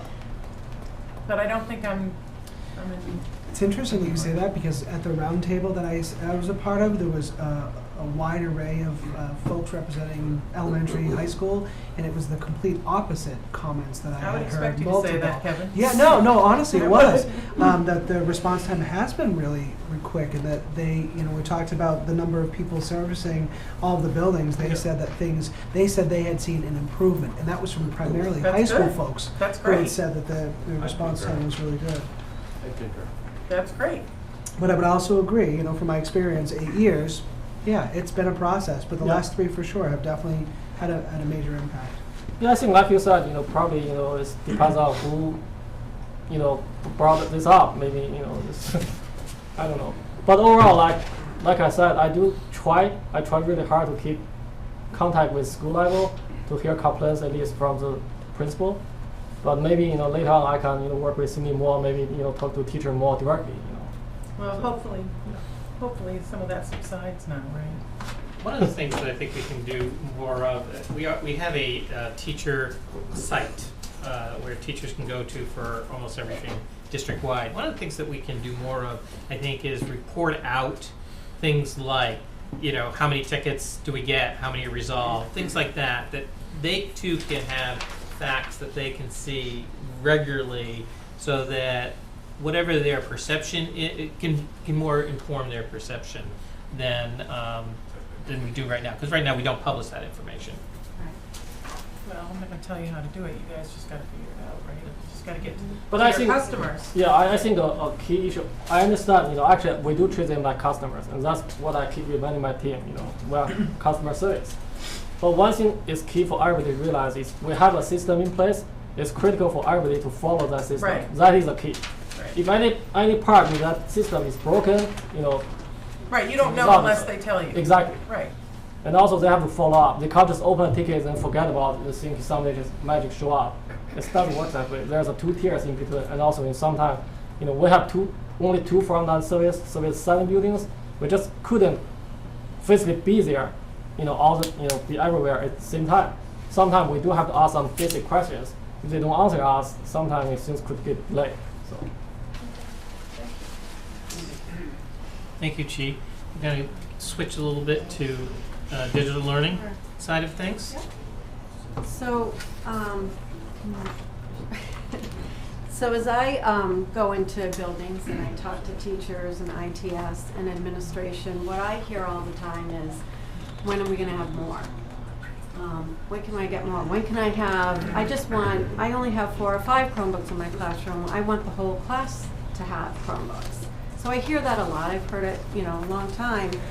But other than the infrastructure, because obviously you can't add more devices like that unless you have a robust infrastructure. So that's a huge consideration. But you also have to begin by asking, well, what's the benefit to our students to have them have a device that they put into their hands, that they go home with, that they use all the time? Why do you want to do that? And I think a lot of districts in Massachusetts and throughout the country are asking that same question right now. And I know that I have a couple articles here, and I can just start here and you can pass them around if you want. That research is really just beginning because it hasn't been going on that long. But what I think is that we really, as we all know, technology is not going to go away. There's just going to be more of it, and it's going to be changing all the time, and our kids need to have certain skills, and we need to prepare them. So we need to offer them a 21st century learning experience before they go off to college, before they go off to a career, and they need to have it to be consistent access to those resources. So one of the things we want to do is we want to give them more opportunities to be able to create and collaborate and communicate ethically and safely. So the international standards for technology education are actually 4 C's. They're create, collaborate, communicate, and just went out of my head. But all of those things we want our kids to be able to do differently with their own personal device for learning.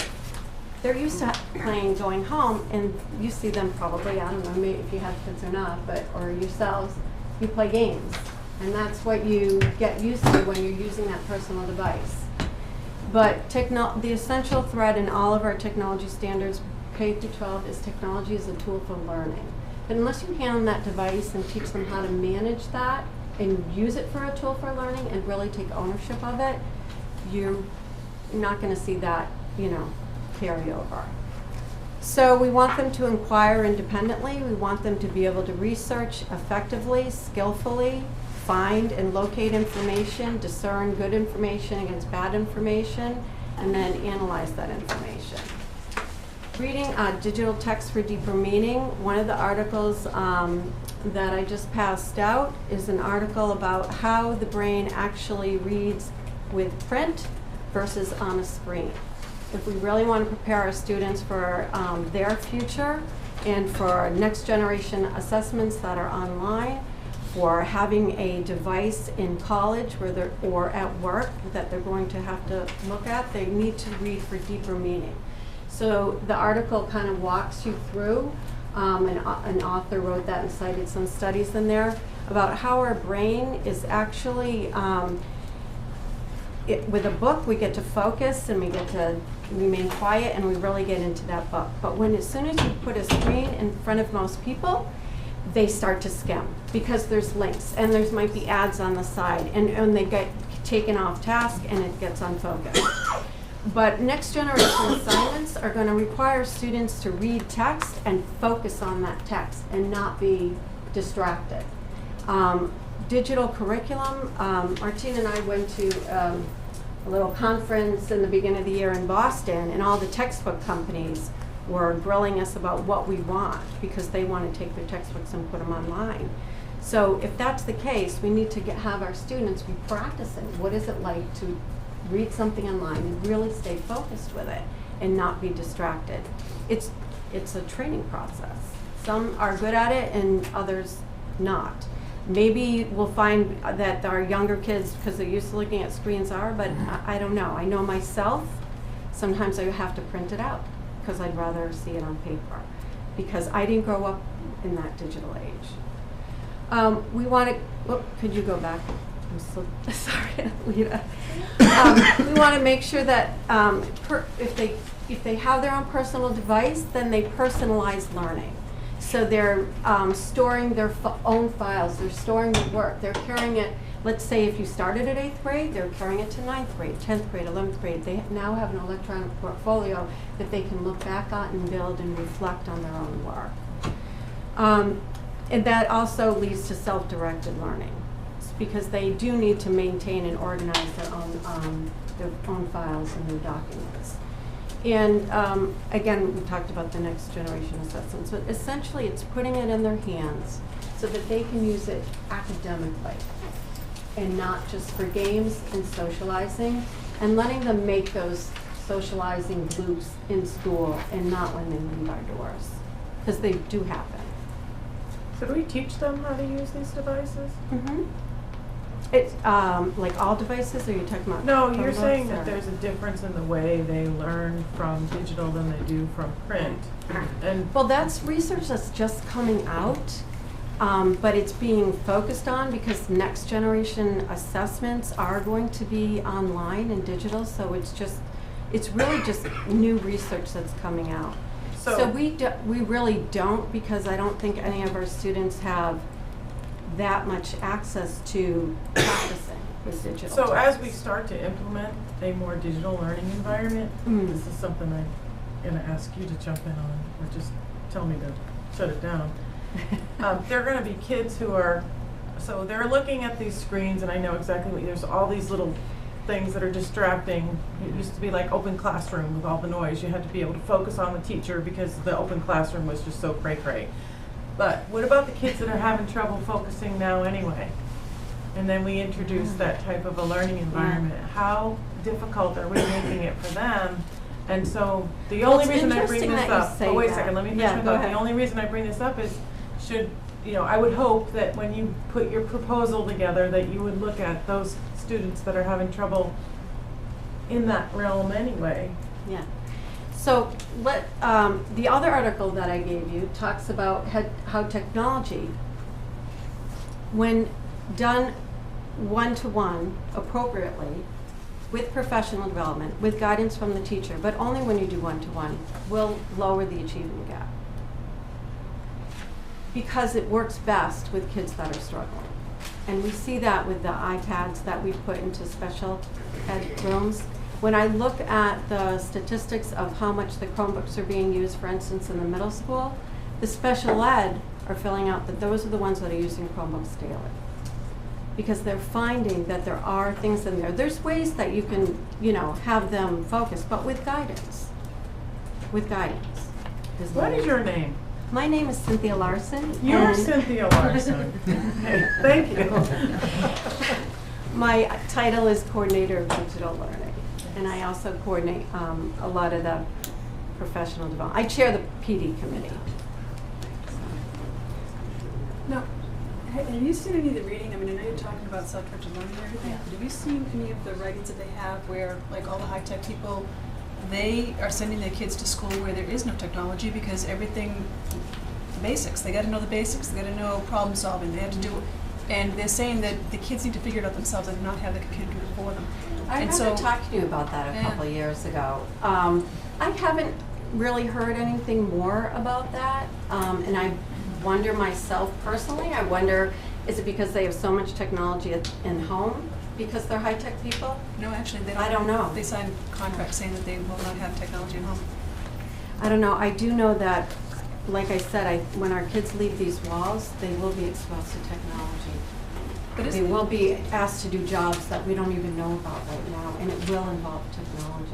But if they're depending on the electronics and they're not thinking for themselves, what good is it? Oh, I think they do have to think how to use technology.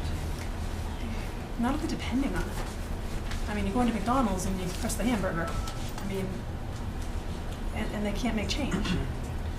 So I know my fear is that they just become too dependent on it.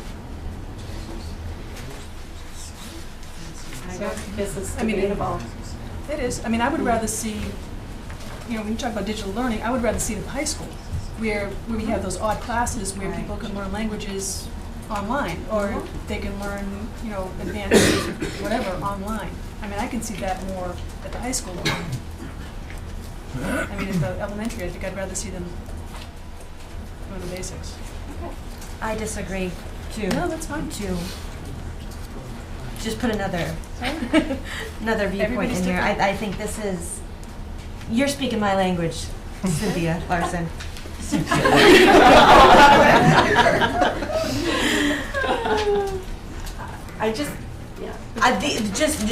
How you are putting the self-directed learning and the personalized learning, that is having 3 children who are incredibly different from each other.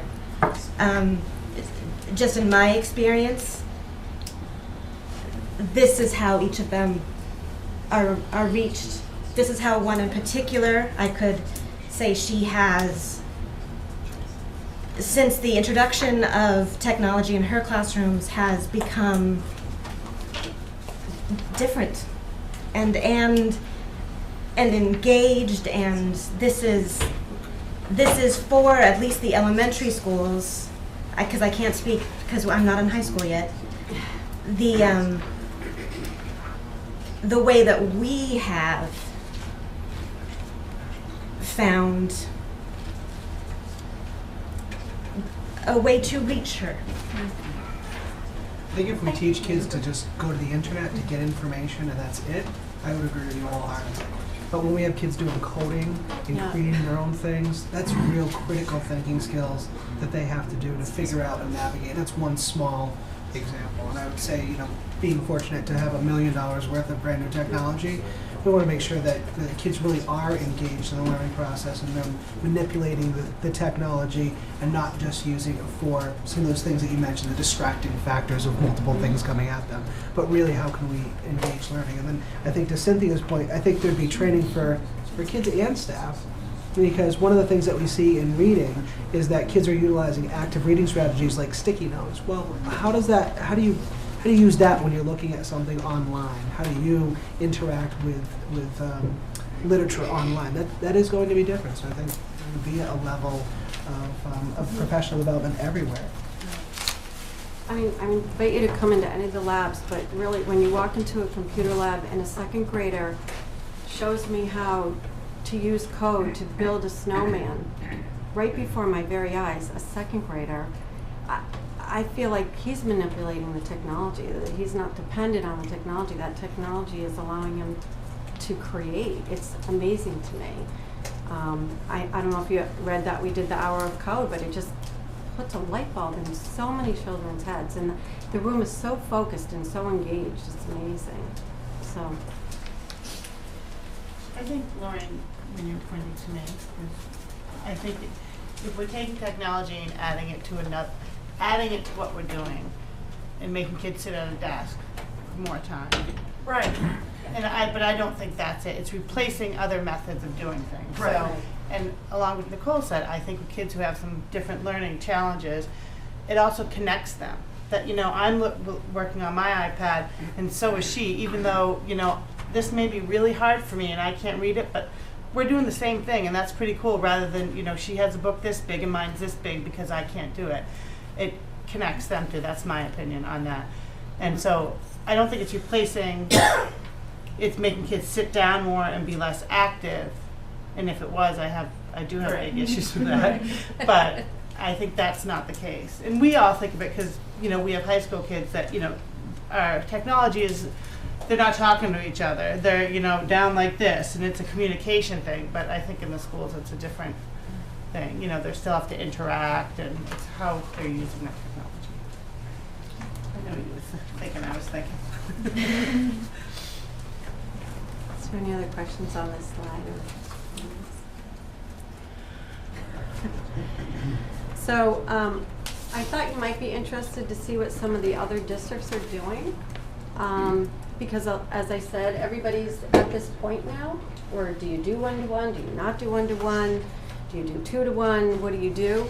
So Westboro is kind of right where we are. They're talking about it, they're thinking about it, they're trying to plan for it. And they're doing, I think their schools are structured differently, so they're doing 4 to 6 iPads, 7 to 8 Chromebooks, and 9 to 12 right now is BYOD. So that's where they're at right now, and they're discussing it. These are mostly people, except with the exception of Westwood, that once a month I meet with the ABC tech group. So the tech directors, we all get together, and they're all going through the bandwidth issues, and our walls are made of this material, and our neighborhood looks like this, and everyone's going through all of that at the same time. Grafton does 9 through 12 iPads. Marlboro does 5 through 10 Chromebooks. Shrewsbury 5 through 8 iPads. Southborough is, it says yes, and it says iPads grade 4 and Chromebooks grade 6, but actually in talking to the tech director, she put yes on there because that was a survey that we all did with each other. She's really more like 2 to 1. and they're talking about going one-to-one, so they're in the process. Westwood is a high school that I went down with a few teachers and a few ITS to go visit. They implemented Chromebooks last year, one-to-one. Wanted to see what that was going to look like, and I'm still communicating with them to see how that process is going.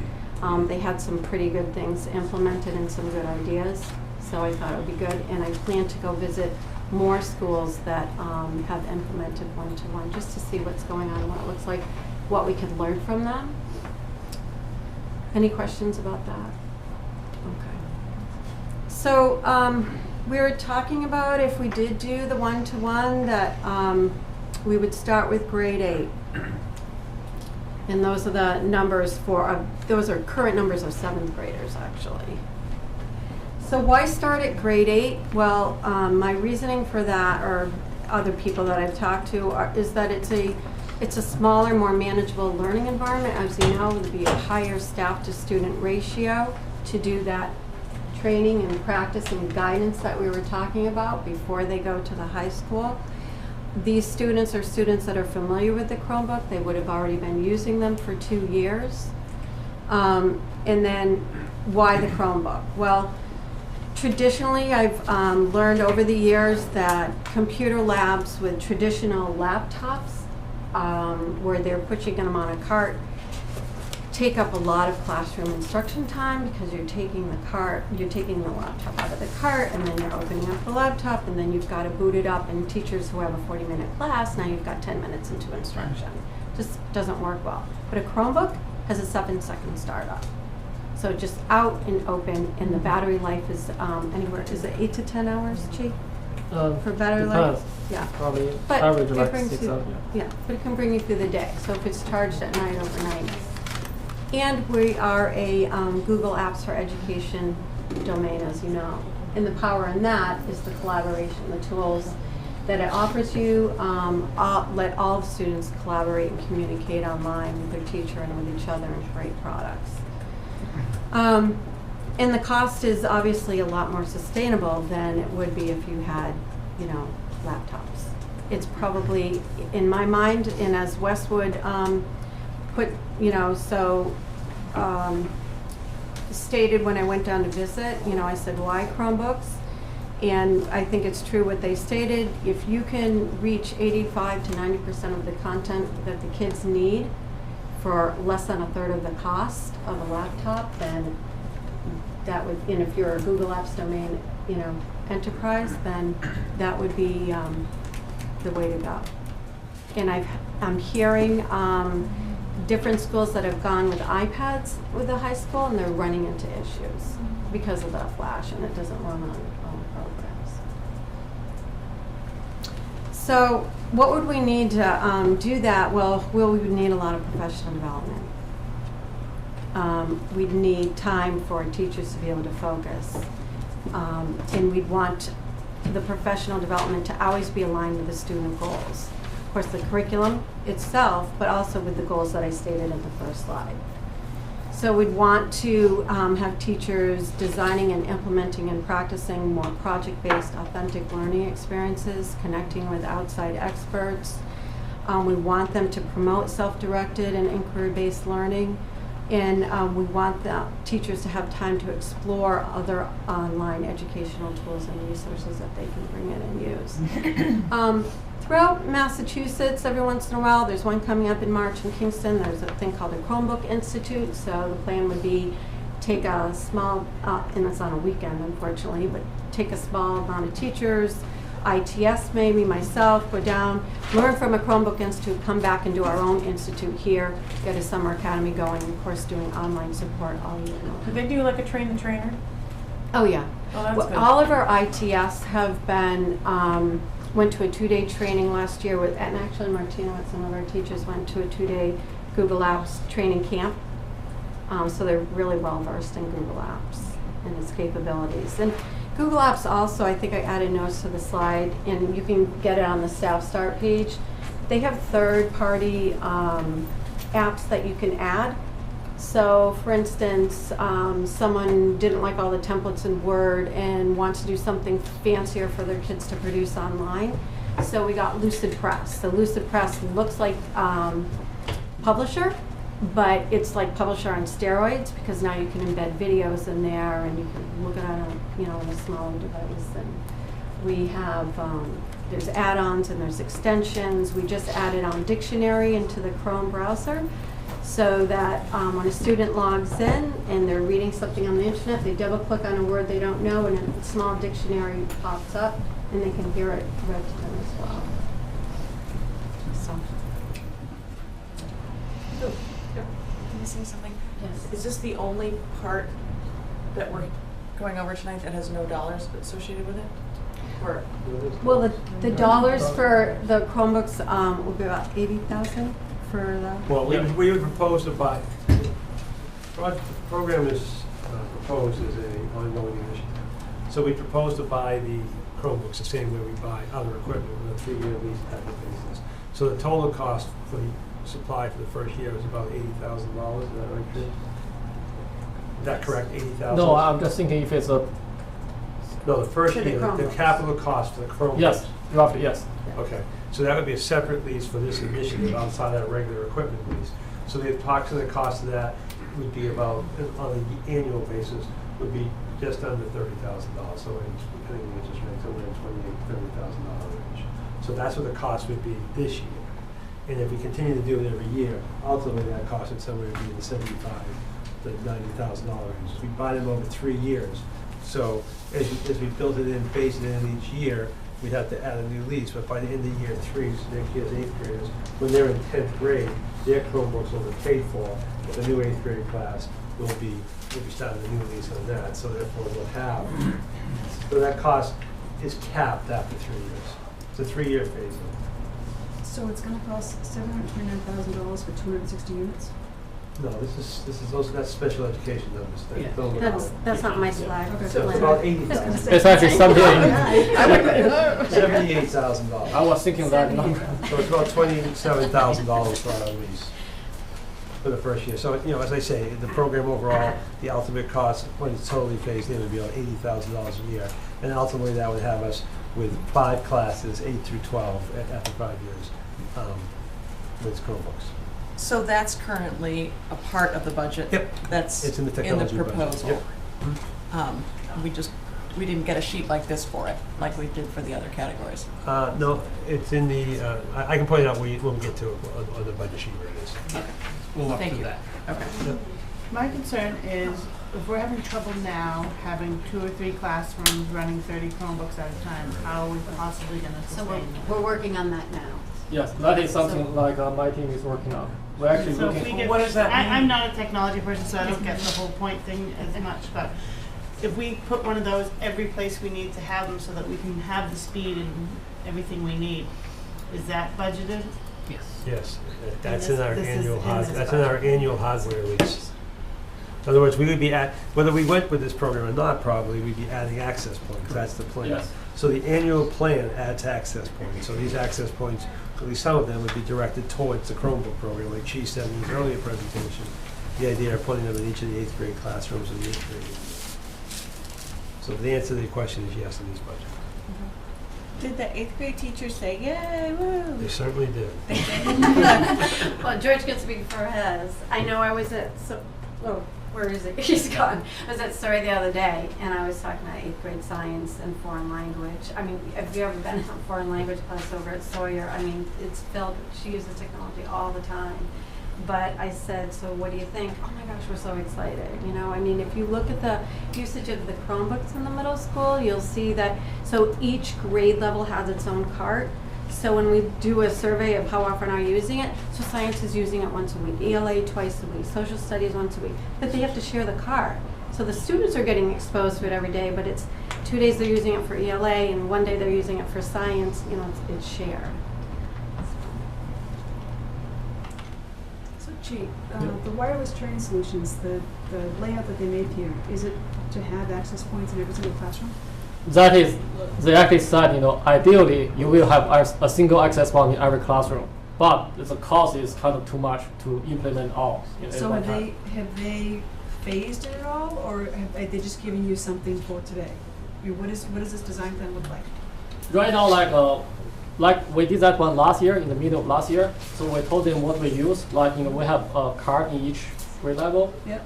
And based on, and also like we told them we plan to do BLOD. Based on that, they gave us kind of a layout of what we should have. So So are they gonna go back and give you another layout They- to put your full capacity, or are you just gonna keep adding on? No, they wouldn't. Basically, they told us how to use the tool and also how to use the software.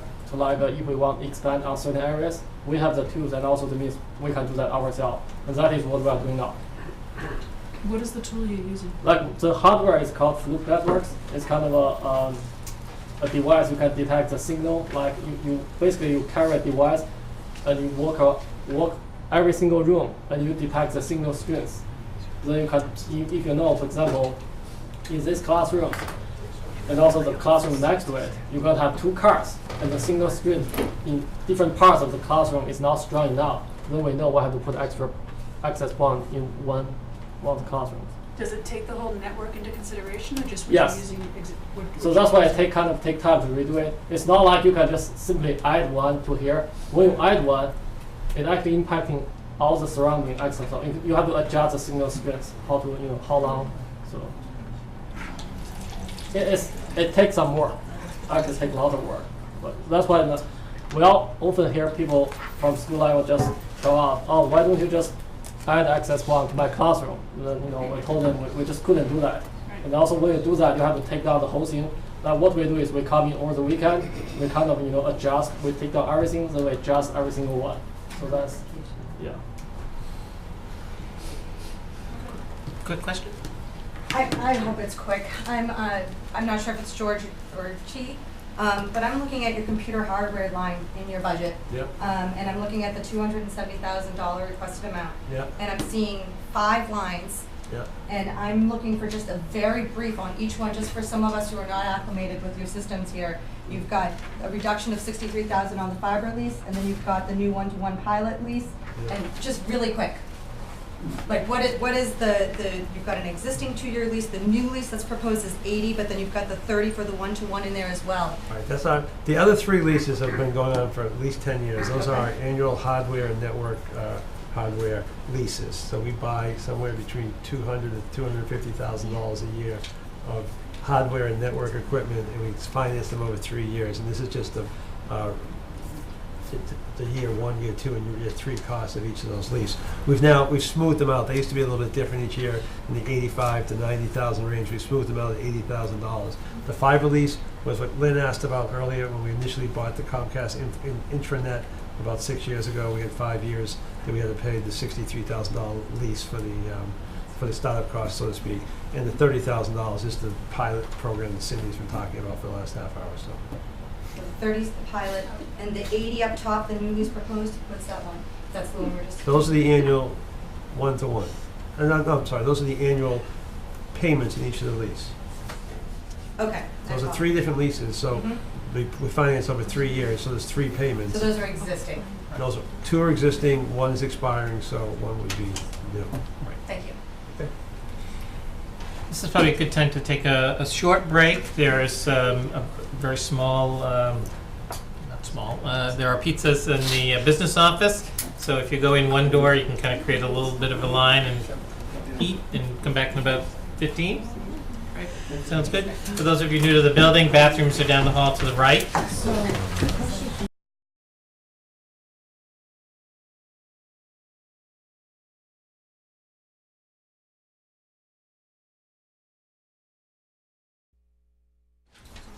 Our next topic is special education. This is an area that obviously in terms of meeting students' needs, we do our very best to make sure that the IEP meeting works to gain consensus. And sometimes that means that our decision is that the best placement for a student is to have an out-of-district placement, either at a private day school or residential placement. This year, we both see an increase in students who need out-of-district placements, and we have a structural aspect of our budget in terms of how we paid for collaborative placements that we have collapsed together, and we see an increase of $729,000 in this line. Probably the largest increase since I've been here, and so it's certainly significant.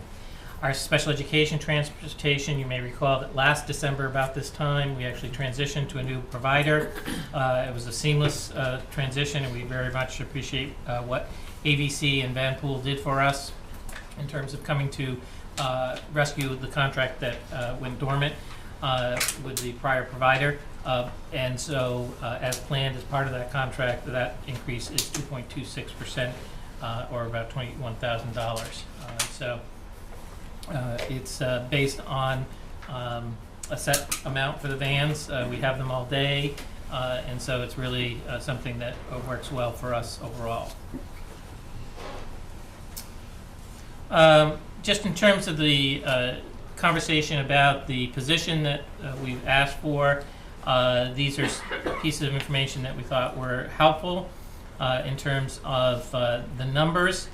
We are currently at about 473 students. That's an increase since FY11 of 407 students. So you can see that we've had about a little south of 70 students more. The piece of information that's critical for the team chair inclusion in our budget is that as part of the process, you have what they call the referral process, and as part of that, you have what we call an initial evaluation. And so the team chair is responsible for that. They are also a school psychologist. And so right now, our initial evaluations on average exceed about 70 students so far this year. And so when you think we're just a little bit over half the year, that's a considerable number to have to address. And so having the additional time, having the additional team chair would improve our ability to stay under the 21-day requirement for having the IEP process concluded. That is, from the referral to the evaluation process. It would definitely help to aid in that timeline. Currently, we have 4 school psychologist team chairs. They're spread out by grade span across the district. And the additional person would help us meet those legal requirements, as I talked about. But not only the legal requirements, one of the things we've been trying to do is really, because currently our team chairs are located here physically in the building for a number of reasons, space being one of them. But also organizationally, it helps us to get continuity of what decisions are being made and how they're being made around what learning disabilities look like and so forth.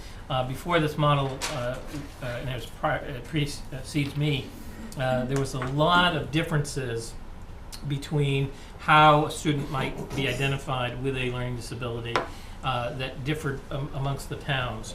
And so as we looked at parity, as we looked at trying to make sure that we were giving the right programming, but also identifying the kids in the right ways, we saw this as an opportunity to train our team chairs, make sure they had a district perspective.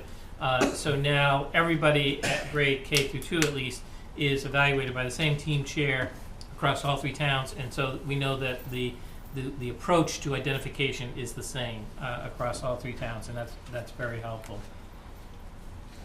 Additionally, there have been changes in the requirements for special education. We now have the requirement of RTI, response to intervention, and we find it invaluable to have the team chairs, because they are school psychologists, to be part of that. That's a building-based initiative. It's really a general ed initiative, but having their expertise, having their knowledge about the assessment process, about special education, about the strategies to help kids, it's really valuable to have their expertise right there at that table. So that's an additional part of their role that 5 years ago did not exist. So it's a time squeeze in terms of getting everything done that we need to have done. On the speech and language and occupational therapists, right now, they each work with almost over 45 students each. which is a considerable number. Again, as we talk about personalizing learning and building opportunities for consulting with classroom teachers, that we think is vital to classroom teachers, making sure that they can teach in a seamless way to what the specialists work with. We think that's an important part of their role, and that's a changing, an evolving aspect of their role as well.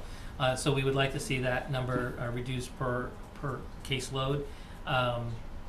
That consultation is critical. Obviously, we want them, and they need to have time to do their IEPs, and also meeting requirements. You know, it's important to have them at the meetings. We just don't want the test results. We want to have their physical presence. We want them to be talking to the teachers, talking to the parents, and that requires time out of doing services. So to be able to get all of it in, it's necessary to increase our FTE over those 3 types of specialized services. Any questions about the special ed piece? I have here some information about the caseloads, just to give you a perspective of what they are. It's hard just to see them as single numbers because you don't, and I don't know the complexity of each individual child that you're seeing there, but these are the IEP caseloads for the positions, as we're talking about adding, as we discussed earlier, adding another special educator at Center School, for example, and at Florence Sawyer School, to continue to build that model where we have a special educator per grade level. Our own research suggests that having the most qualified individual with the students with the most need is going to improve, to reduce that achievement gap. And we're seeing some very promising results already at Luther Burbank and at Hale Middle School, where we've already initiated that, and at Mary Rowlandson, where we've initiated that model. Questions? I should point out we also now have it at the high school, because we also have 1 per grade level at the high school as well. You said that we could speak to a physical therapist? We do. Yes. The only position currently we contract out for is visually impaired. It's very difficult to, because of the amount of time that you have, that we need somebody to be very difficult to actually have somebody under employment. They prefer to be in the contract world. So, oh, sorry. Go ahead. I was just gonna say, all of the things that has dollars and cents next to it is set out of our control. There's nothing to debate or discuss. It really is. Those are decisions made by IEPs. Right, okay. So the only thing we're really talking about as a discussion issue is to add the 2 new positions. Correct. One's at Florence Sawyer, and one is, help me out, a Center Center. School. Okay. So there's variability there. There could be variability around the team chair. There could be variability on the 1.0 FTE for the related services. Thank you. But again, you know, pretty much the IEPs drive those, and if we don't have those, it's just going to mean that we're going to have larger groups of kids together. And the reason why there would be Center and Florence Sawyer and not Mary Rowlandson is because Mary Rowlandson already has that. Correct. We did theirs last year. Okay. We added that. Do you know how many kids are out of district place? I will get it for you. I don't want to guess. Okay. I'm just curious as to I believe it's in the low 40s, but I will get it for you. Other questions? All right, so I'm going to transition to teaching and learning. So our budget is flat as we move into the FY16. Really the only shifts that you're seeing is in terms of salary. The salary line for teachers under teaching and learning is going up primarily because we used to have for many years we had 2.0 ELL teachers. Then for FY budgeting plans for FY15, we reduced that to 1.6 based on a reduction in caseload that we were seeing in FY14. That caseload has blossomed this year tremendously, and it's shifted in communities. And so we had to respond in order to meet the law, and we added back the 0.4 to have 2.0 again for full-time Unit A educators. We also added some time to a para for the high school, because what we were finding is it was all of our schools, elementary schools K through 8, work on a 6-day rotation schedule. The high school works on a 8-day rotation schedule, and so it was very difficult for educators to be, to say, I'm going to meet with a child on A, C, and E day, because the high school doesn't have A, C, and E day. And so we realized that we really need to centralize and have a staff person there. So we did put a full-time instructional assistant at the high school. And so that's an added, that happened in FY15, and we're carrying that forward to FY16. The other aspect of our work in teaching and learning is geared toward working with our teachers, working with our principals, and developing their skills and the professional development that's necessary. Cindy earlier talked about essentially the digital learning initiative, and overall how we want teachers to know and understand and be able to use technology in not only the planning side of things, but also the instructional side of things. So there's a lot of work that has been going on, and a lot of work that will continue to go on based on our assessment. And we do review every PD opportunity.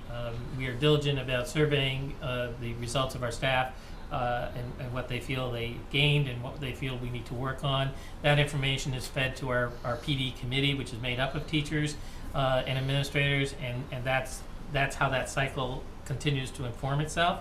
And so next year we'll be focusing on, right now, although the final plans have not been made, the instructional strategies piece, which is critical. We want our teachers to be current on the best practices, especially because of RTI, but also content workshops. We hear it, we understand it. It's a little more challenging to offer content in-house, and so, but we hear that regularly, and we are continuously trying to offer more. We have many teachers within our district who offer great content workshops, but as always, there's still more we could do, and we're trying to figure out ways to do that. At another place in time, we'll be having a conversation about time and when to do that and how to do that without impacting the budget or the calendar for lots of reasons. So we'll be having that conversation at another time, but certainly that's a critical piece. The other big initiative that we'll be working on for next year involves STEM, and our STEM coordinator, Martina Kenyon, is here. And so I'm going to ask her to speak to this slide. Thanks.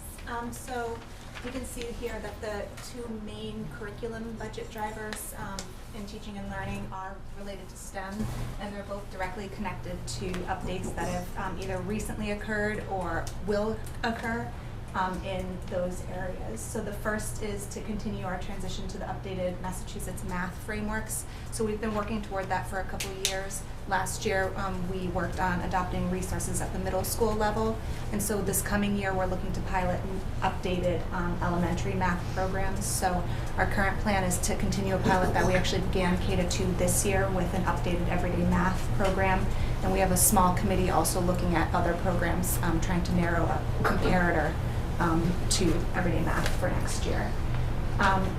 In addition, we're looking to continue unit development work that we began last summer at the middle school level. So again, I just mentioned that we adopted updated resources for the middle school. So the goal here is to use an understanding by design approach, which we've used throughout the district, to create units that incorporate, among other things, the resources that we recently adopted that are aligned to our updated frameworks.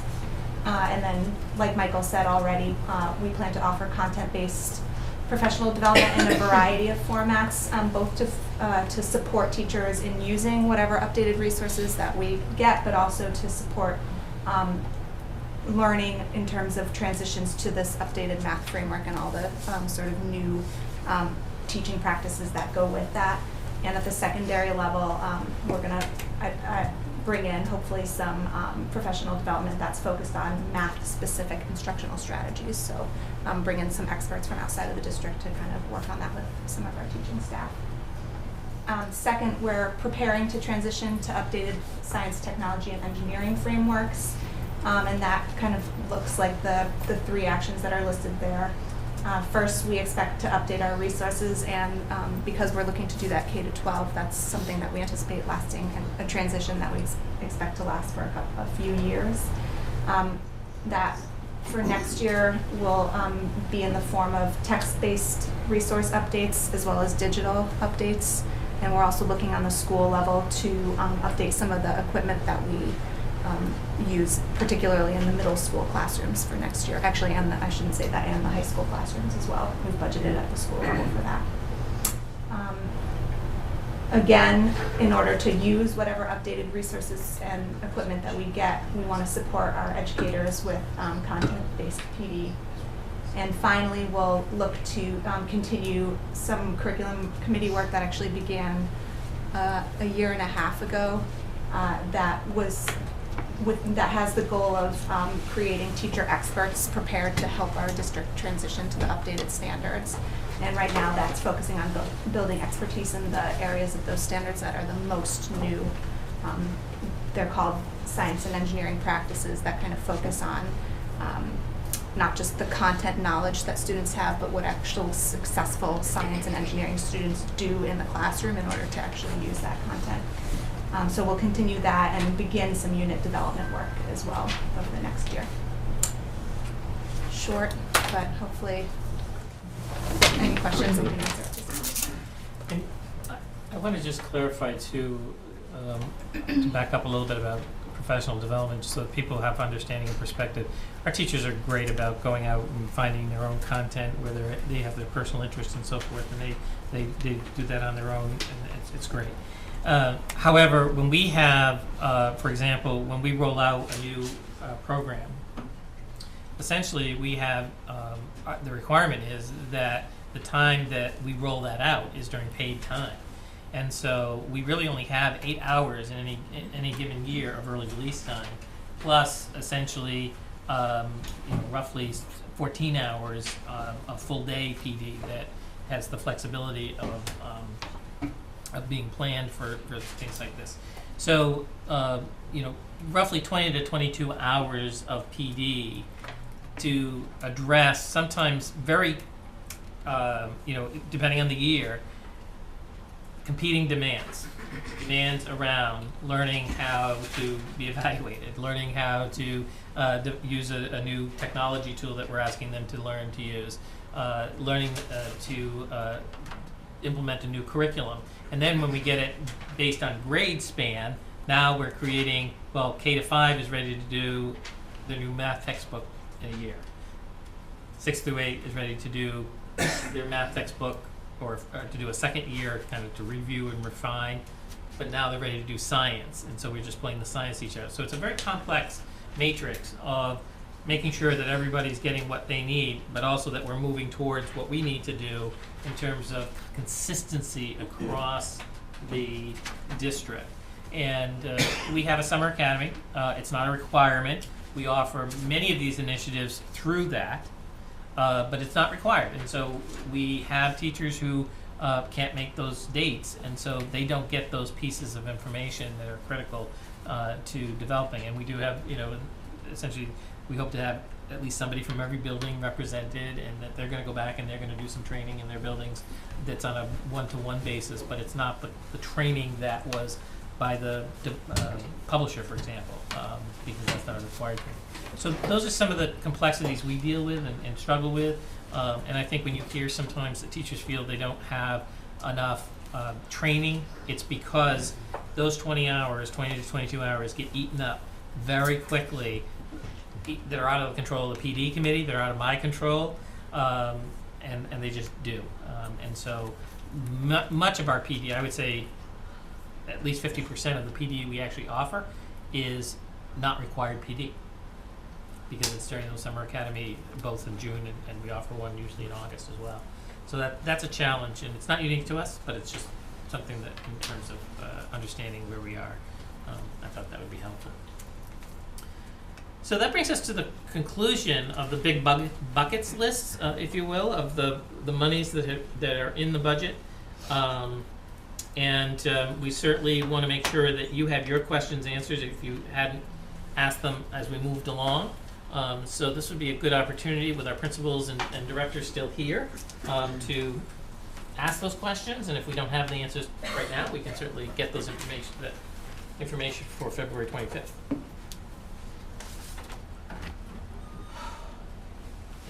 Where to begin? I'll start. I'll start. All right. Well, first of all, I did a little of my own digging, which is never a wise thing to do, and through the DOE website, was able to make a per pupil total expenditures. A swag? Something like that. I don't know. I don't know exactly what I'm trying to say here. Bear with me while I try to articulate myself. This could take a long time. I would like your numbers on that, if that is possible, because looking through the budget and assigning my own, what I thought was administration and what I thought was instructional leadership and what I thought was professional development and guidance and counseling. I came up with a cost per pupil for each of these areas. Seems to me like we are well within the norm, for lack of a better word, and not even norm. We should be far and above the best freaking school district in the state. So I would like your, and maybe it's something that you and I sit down and we, you can see if I, did it correctly. What I saw the last couple of days going through the budget packet and the meeting packet, aside from the digital learning piece,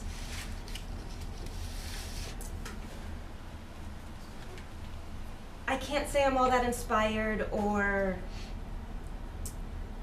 motivated to give any more.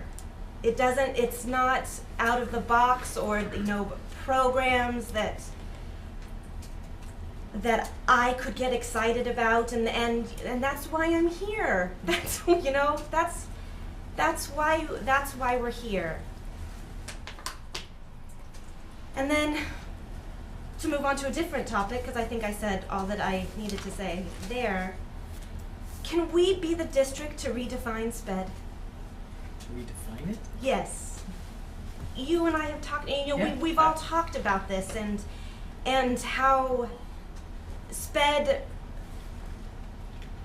encompasses a wide range of kids.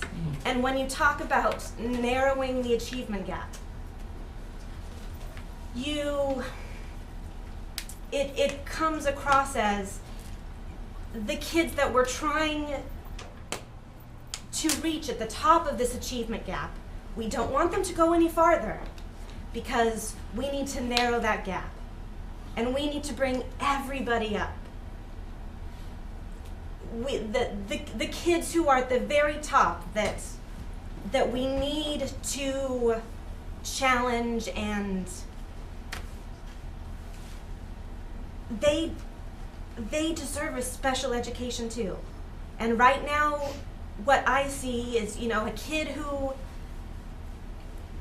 he's so good at math, he's crazy good at math.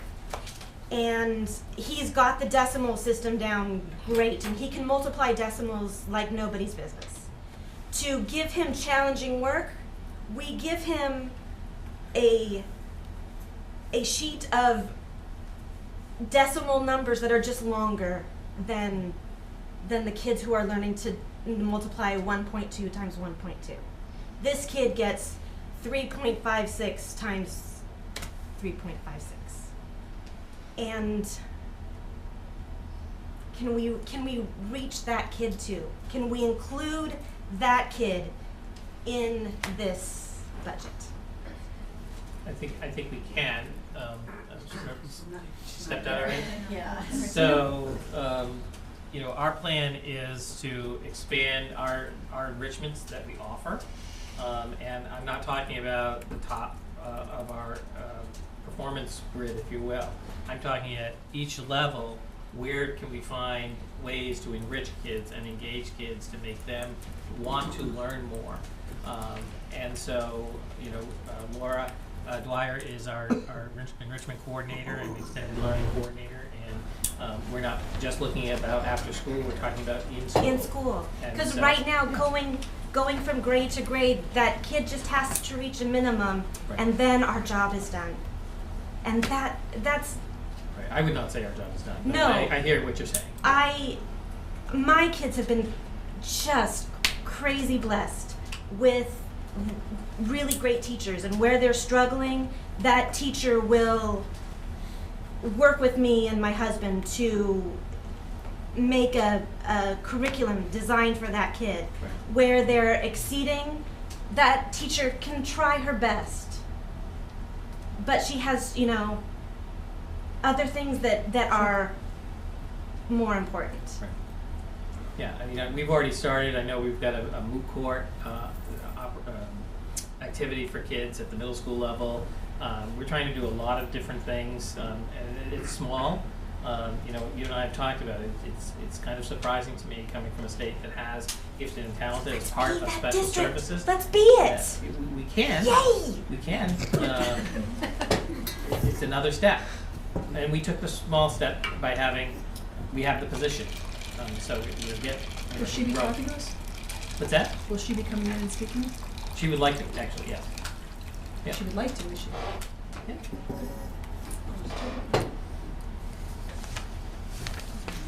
Those are my questions. And I will show you, if you can just hand that to.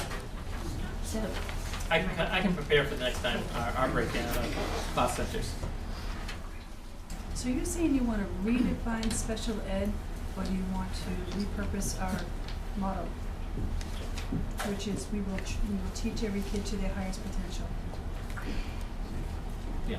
I guess I want to go even higher than that, Lynn. I cannot believe, coming from a whole different state, that Massachusetts does not have a program for gifted and talented. Yeah. And I don't want to call them that, because I think every kid, has their own specific gifts. But of all states, I can't believe Massachusetts doesn't. So I want us to tell Massachusetts how it's done. Do you have a sample? I could bring in several, yes. And you should.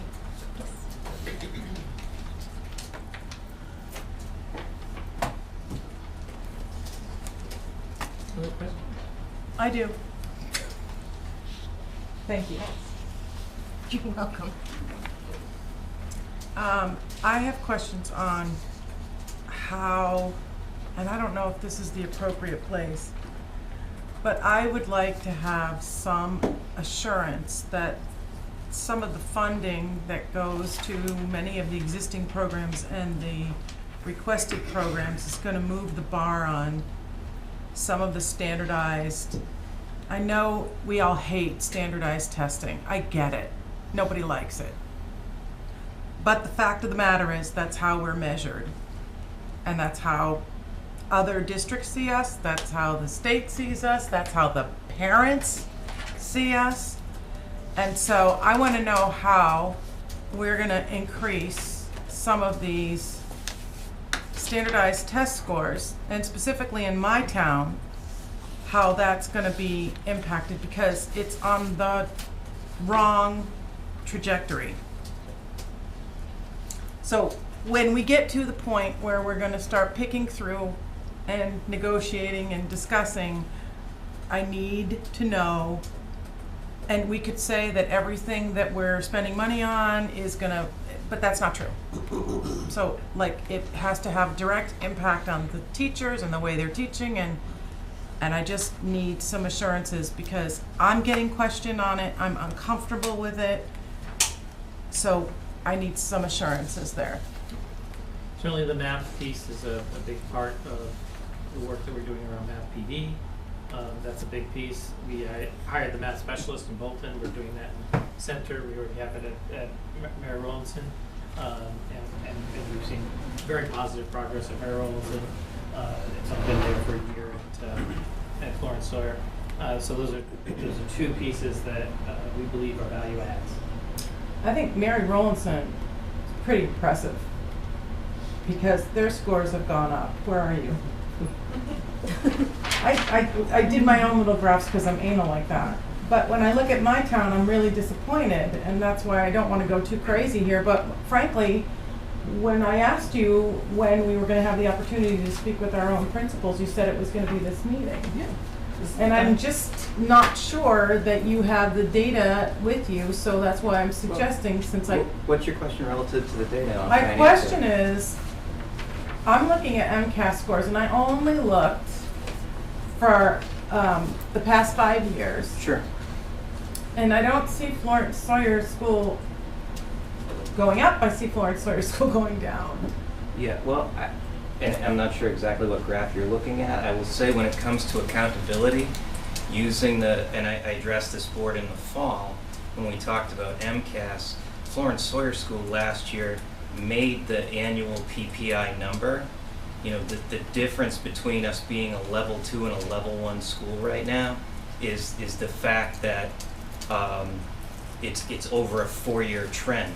We had enough PPI points last year in the annual PPI numbers to be level 1, but it's over the 4-year trend. But to be respectful to you, I don't care about level 1 and level 2, because I'm sorry, I thought that's No, I really don't, because to me, if your school is an exceptionally high-performing school and you're a level 2, to get to that level 1 is could be impossible. I'm more concerned with the actual numbers, the data of the MCAS scores in all of the subjects. Because when you look at us compared to the other schools, it doesn't feel right. And frankly, I don't know what's going on in Lancaster, but you guys got it going on, because things look really good. But what's happened in my school is it hasn't done this, it's done this. And again, I don't know exactly what graph you're looking at. This is from the MCAT. I mean, this is right from the state site. Thanks.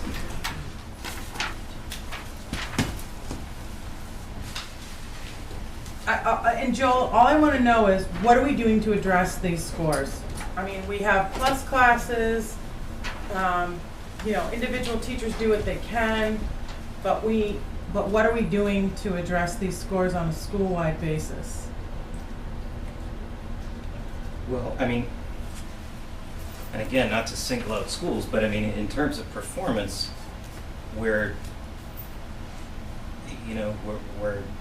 at or near the top in every category. Look where you started from. Lynn, Look where you started from. No, but your point Lynn's point that we're going down, so are a lot of the schools in our district, and that's also a function. But you know what? Don't do that. I don't care about Lynn, and I love you, but I don't care about your school. But that's right now. That's also a function of the test, from test to test, from year to year. That, I think our performance continues to look consistent, relative to the percentage of where we are relative to the state and even within our district. I don't know, because this is, again, only a 5-year look. If you went back further, the numbers were better. Well, again, I don't have that data, so I don't know. But I think that our performance has remained pretty strong. When you look at the report card, for the district report card from year to year to year, we continue to be in, you know, in the highest performing category in our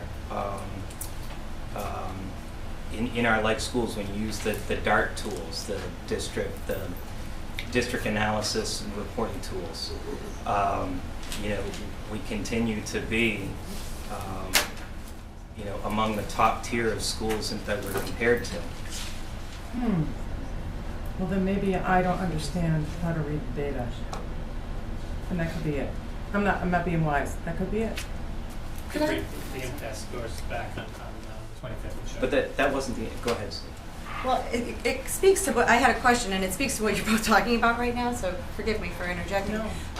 But wasn't there a couple of years ago that one of the grades performed very poorly on, I think it was ELA, and I remember there was a discussion at one of these meetings about this group of kids, and I was looking at your initiatives now, and this is where I would need confirmation, but it looked to me like that group of kids that performed poorly in that bracket was getting, essentially, this is the special educator that's coming in at that level. And so to me, I wasn't sure if that was deliberate or if that was just coincidentally convenient to the problem.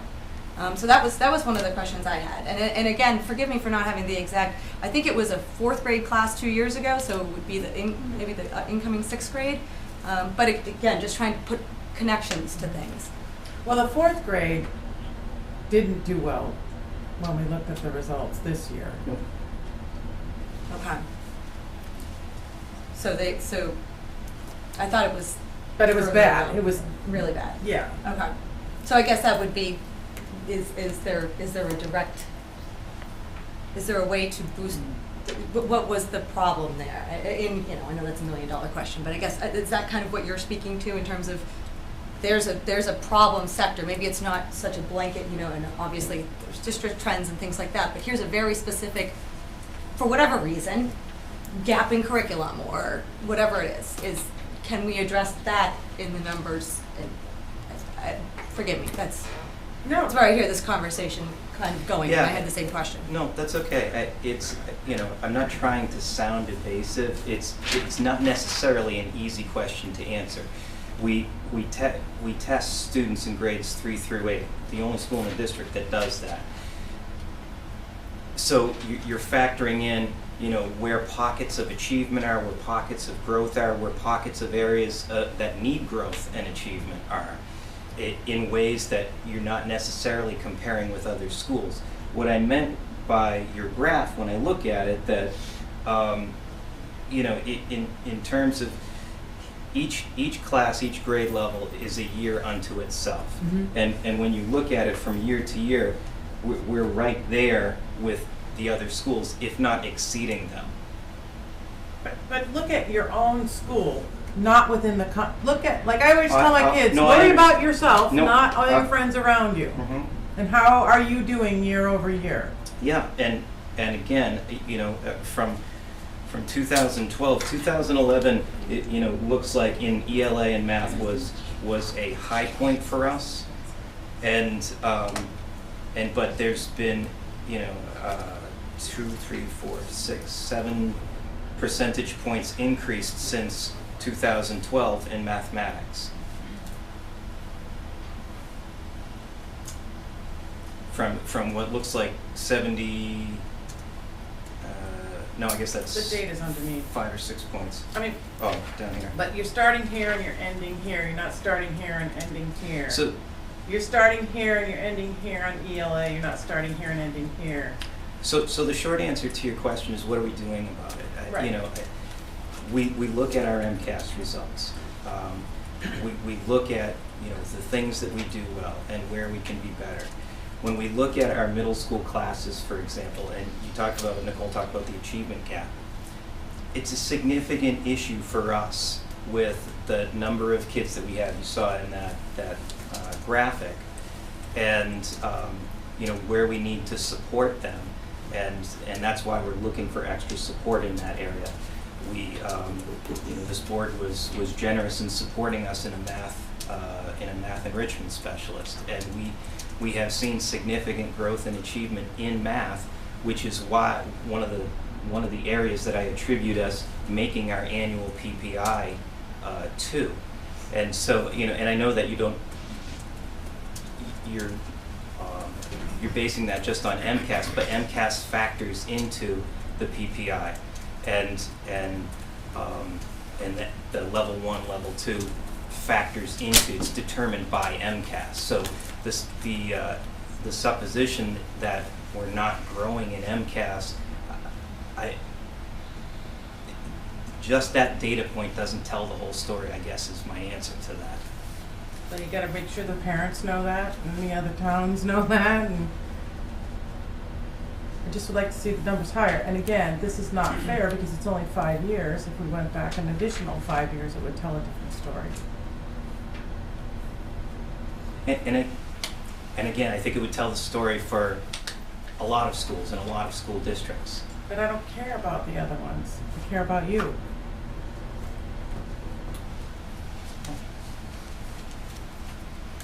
Are you taking other questions? Absolutely. Okay, good. Thank you. Does anybody else have questions? I have a question. Why don't you Can do I go yours? with Yeah. about Nicole? So Nicole, I didn't totally get your point. So I wasn't sure the exact number, so I looked it up. But in the Commonwealth of Massachusetts, we rank 192nd out of 327 schools for total expenditures per student. So we're low. We're very low. We're in the bottom 1/3 of Massachusetts schools' expenditures per student. And I think even the high school is lower than our middle, and I don't have that number right now, but I'm pretty sure when I did that math last year, it's much lower.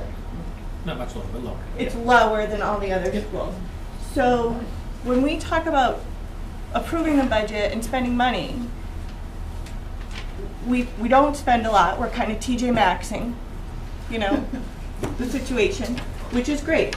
But if it's uninspiring, it's because we're getting just the next level and not the level above it, which I'm not opposed But to. you're not equating that to money spent, are you? No, but I'm just saying, if we can only spend a little bit, if we only want to increase this budget by 1%, then everybody has to only give me one thing. If we say, okay, we're comfortable with the 4%, maybe we'll get another cool teacher to do another cool program. But why would we do that and not take a look at what we're currently spending, and if we're putting our current I budget assume that in the they're right place? doing that job, and I assume that when we look at the budget, we are trying to understand that as well.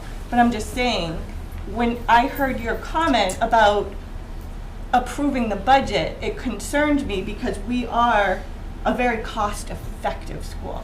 I do see what you're saying, and I do want to sit with you and show you how I came to my numbers. This is from, I'm more than Oh, no, I happy to look told at your no, no, numbers, no, you can send yes, it to me. yes. But this is from the Commonwealth of Massachusetts website. Yes, and I will say, in the average for Massachusetts on my list here, we are below. Yes, Massachusetts must have some, The top school some spent 33,000. some The outliers. bottom Okay. school spent 10. So we're only $2,000 more per student than the bottom school and the left. So In fairness, I think it includes the vocational schools, which is a that'll- different set of, well, Grafton was. But a really simple way to do that would be to just take our total budget and divide it by our total student population. And that's roughly what it is. yes. I mean, And not the one to thing- negate what you did, Nicole, but that's. Yes, and so that's I it. think But wait, what can I add I'm more one- asking for. Can I add one more thing? Oh yeah. So one more thing is, in this website, they pull in district and out of district. Our out of district students cost $23,000 per pupil. Mm-hmm. And that is very, very high. Some districts cost $43,000 per pupil for their out of district. Some cost $2,000. So, that has to be, and that's something we can't control in our budget process at all. So I think it's very fair to say that should be pulled out. So I don't know if you did that in your numbers. I did just what was on the DOE's website for each district. And the most recent numbers they had on the DOE was for the 014, for 14, we're way in the future, for 14. And so I then put in the requested numbers for what's coming, what's been requested for 16, and applied the same algorithm to that. So according to the DOE, in 14, the cost per pupil was $13,649. And for us, for 16, if we approved everything, it would be $14,322. I don't know if my numbers are even close Right, to but right. we did have a But- huge increase of almost Well, no, 700,000 I'm for special ed students. I'm That's a huge number. Yes. You then divide that up amongst all of the different classifications, and you have your percentages to you and I should just sit and. Well, I don't want to nonetheless, bore but I everyone didn't with my. understand your point. So what was your point? Was your My point was basically that I wanted Michael to go over this and tell me what my if my numbers were right or not. So was your point we're spending too much, or was your point we're not spending in My the right point was I area, would or like was to your know point- percentage-wise, where our numbers lie in administration, in instructional learning, in guidance, in all of these categories. You want a percentage breakdown. That's yes. Okay, but Yes. your point was we were For a spending percentage generally too breakdown much. per pupil. So I don't necessarily think that we're asking for too much, no. Okay, that's what I couldn't understand. But I do think that within these numbers, there wasn't a lot of Other imagination. stuff. Yeah. No, well, I don't want to say that, but okay, if that's the word. Well, actually, what I got out of what you said was you want more bang for your buck. Yeah, basically, yeah. I still don't understand that. I feel like There's a lot of we're money. getting like the bare minimum. I feel that way mean, too. like, I don't know if that's just the way I'm interpreting it, when almost half of our budget is, the increase is for special ed, which we have no control over. And then the whole stuff that George talked about, we have no control over that.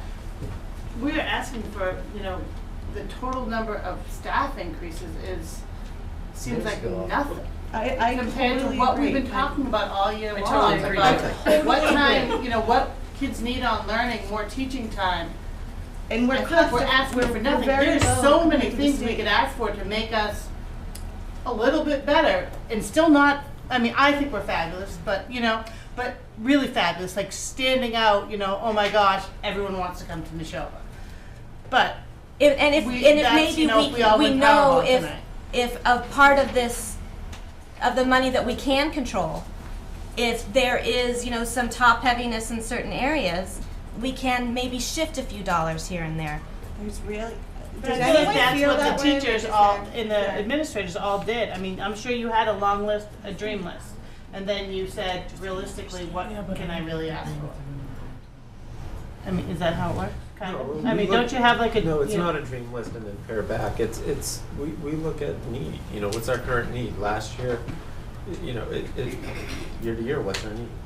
Right, but if you had unlimited funds, there's certainly things you could do to make it, like, this would be awesome. Because you're a realist. I'm a dreamer. It's needs based. We work. Right. Michael works with us to do needs based budgeting and not a pie in the sky and come down. Right. It's realistic. What do we really need to move our program forward? And do we just want to maintain, or do we want to progress? And do we hit those minimum benchmarks? It is pervasive, the what do we need? We just need to get what we need, and then we can consider our job done. It is a pervasive. I can't come up with a word. It's a pervasive. Describe it. What are you trying to say? I'm trying to say that right now, I don't know what I'm trying to say. If we're just looking for what we need, and then we consider our job done, we're not moving forward. I agree with that. Yeah, I think, Kathy, you and I agree on most everything. Oh, gross. You're gonna talk to me about gross. Yes. I think it's hard to sit in one meeting to talk about budget for FY16.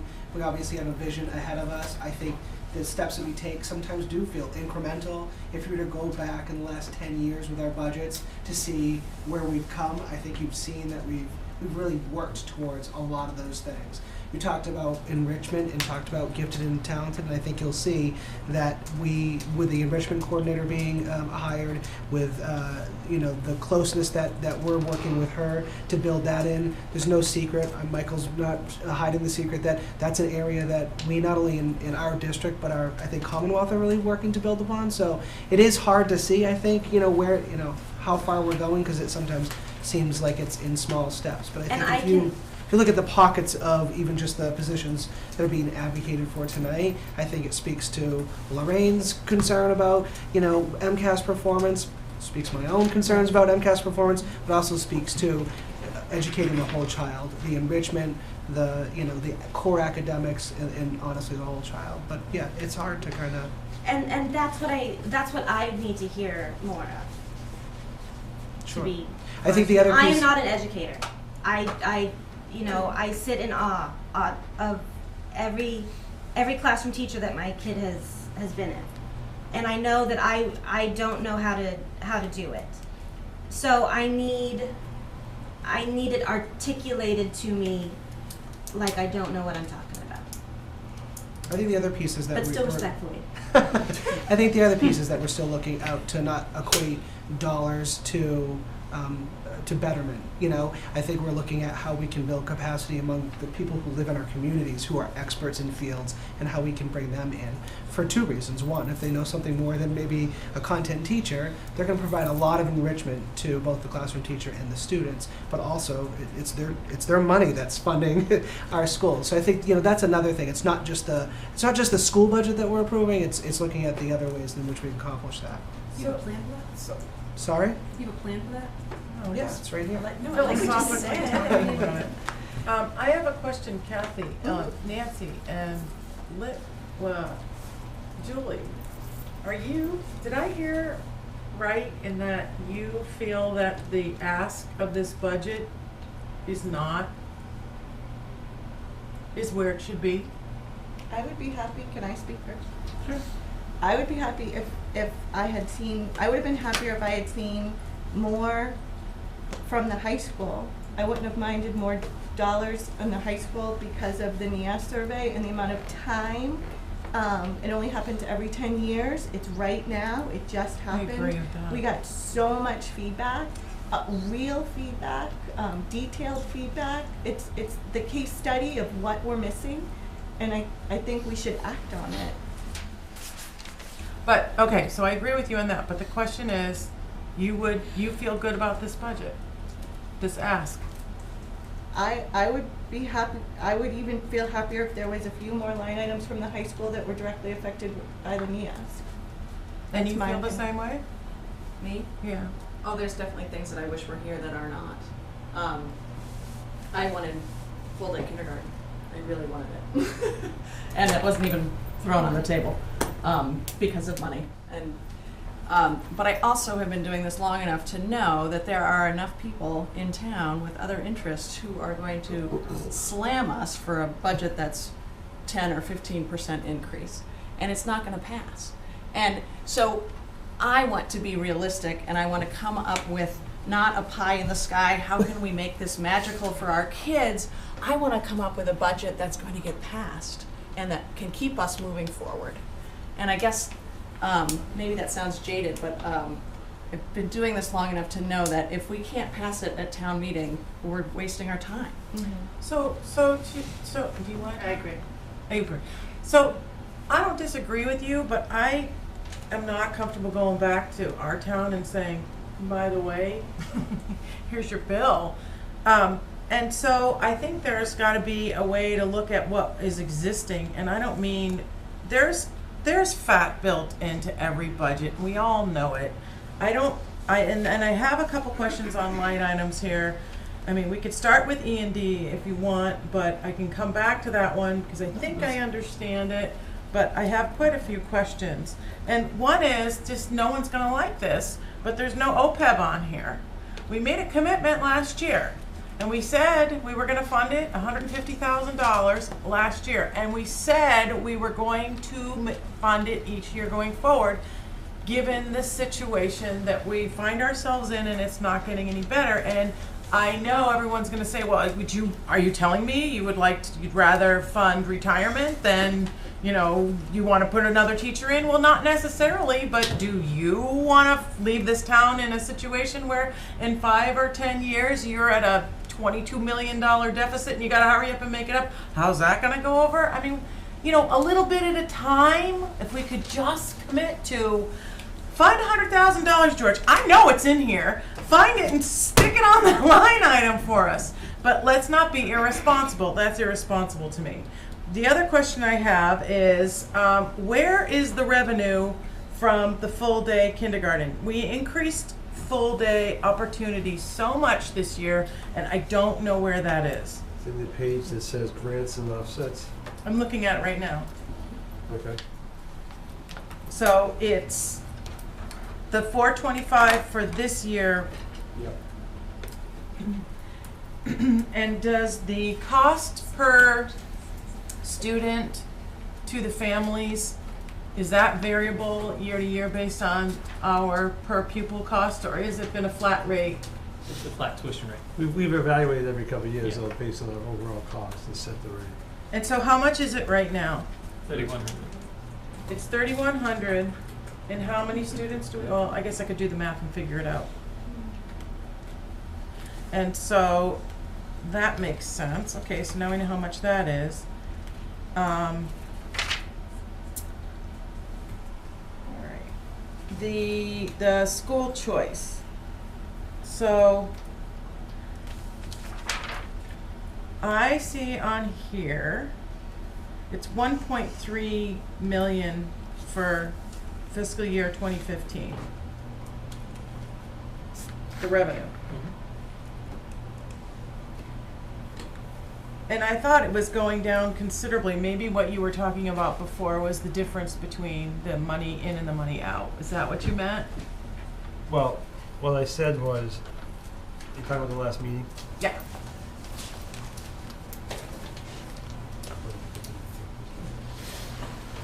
What I said was it's going down from 1.3 to 1.1.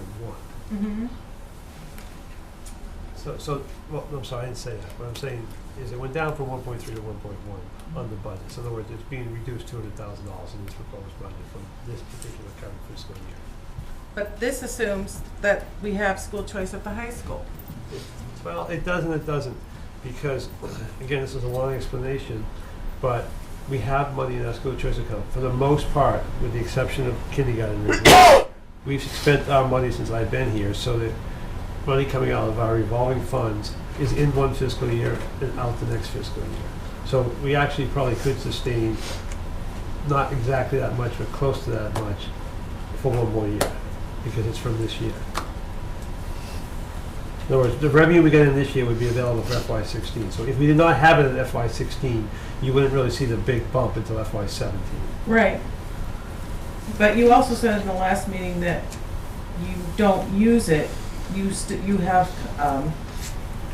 a little bucket of money there that you don't deplete every year. I don't think I said I had a little bucket of money there. I said I think the way we spent it is we spend it from 1 year to the next year. Okay, so this Do you year, deplete it every year? No, that's what I'm saying. Well, purposely we don't deplete. That's why I just said what I just said. But we are starting to deplete it now if we're going at 1.1. Okay, we're going to be spending in the current year. We're not going to have that year cushion that we set ourselves up to have after this year. Okay, so is that cushion part of your E&D, or is that a separate? E&D is a totally separate issue. Okay, so that's good. And then, so we still didn't answer well, not you answer, but we still have to talk about the school choice at the high school level. Right, but that decision won't impact this year's budget. It'll impact future years' budget. And it won't impact this year's budget because we're having school choice next year at high school? Because there's No, because we're using the money that essentially we know we're getting in now. Okay. Most of the money we use for the subsequent pay it fiscal forward. year is earned in the current fiscal year. It's our general philosophy. We're not 100% on that, but we're pretty close. Okay. So at what point do we have the discussion, and I guess this is for Nancy, at what point do we have the discussion about to keep school choice at the high school or not? We talked about this at the last meeting. It typically happens in March, and the discussion usually starts in the policy subcommittee. We don't have to do it that way, but that's how we've done it for as long as I've been Oh, we around. did talk about that, so. And the other thing, remember, even if we were to eliminate school choice in high school, it's still a gradual process. So Right, which is why I love it. Because you're not cutting my arms off. Well, maybe not both of them. But I mean, That's all right, take a finger at a time, I'll get used to it. They start going fast. All right, so can we talk about E&D?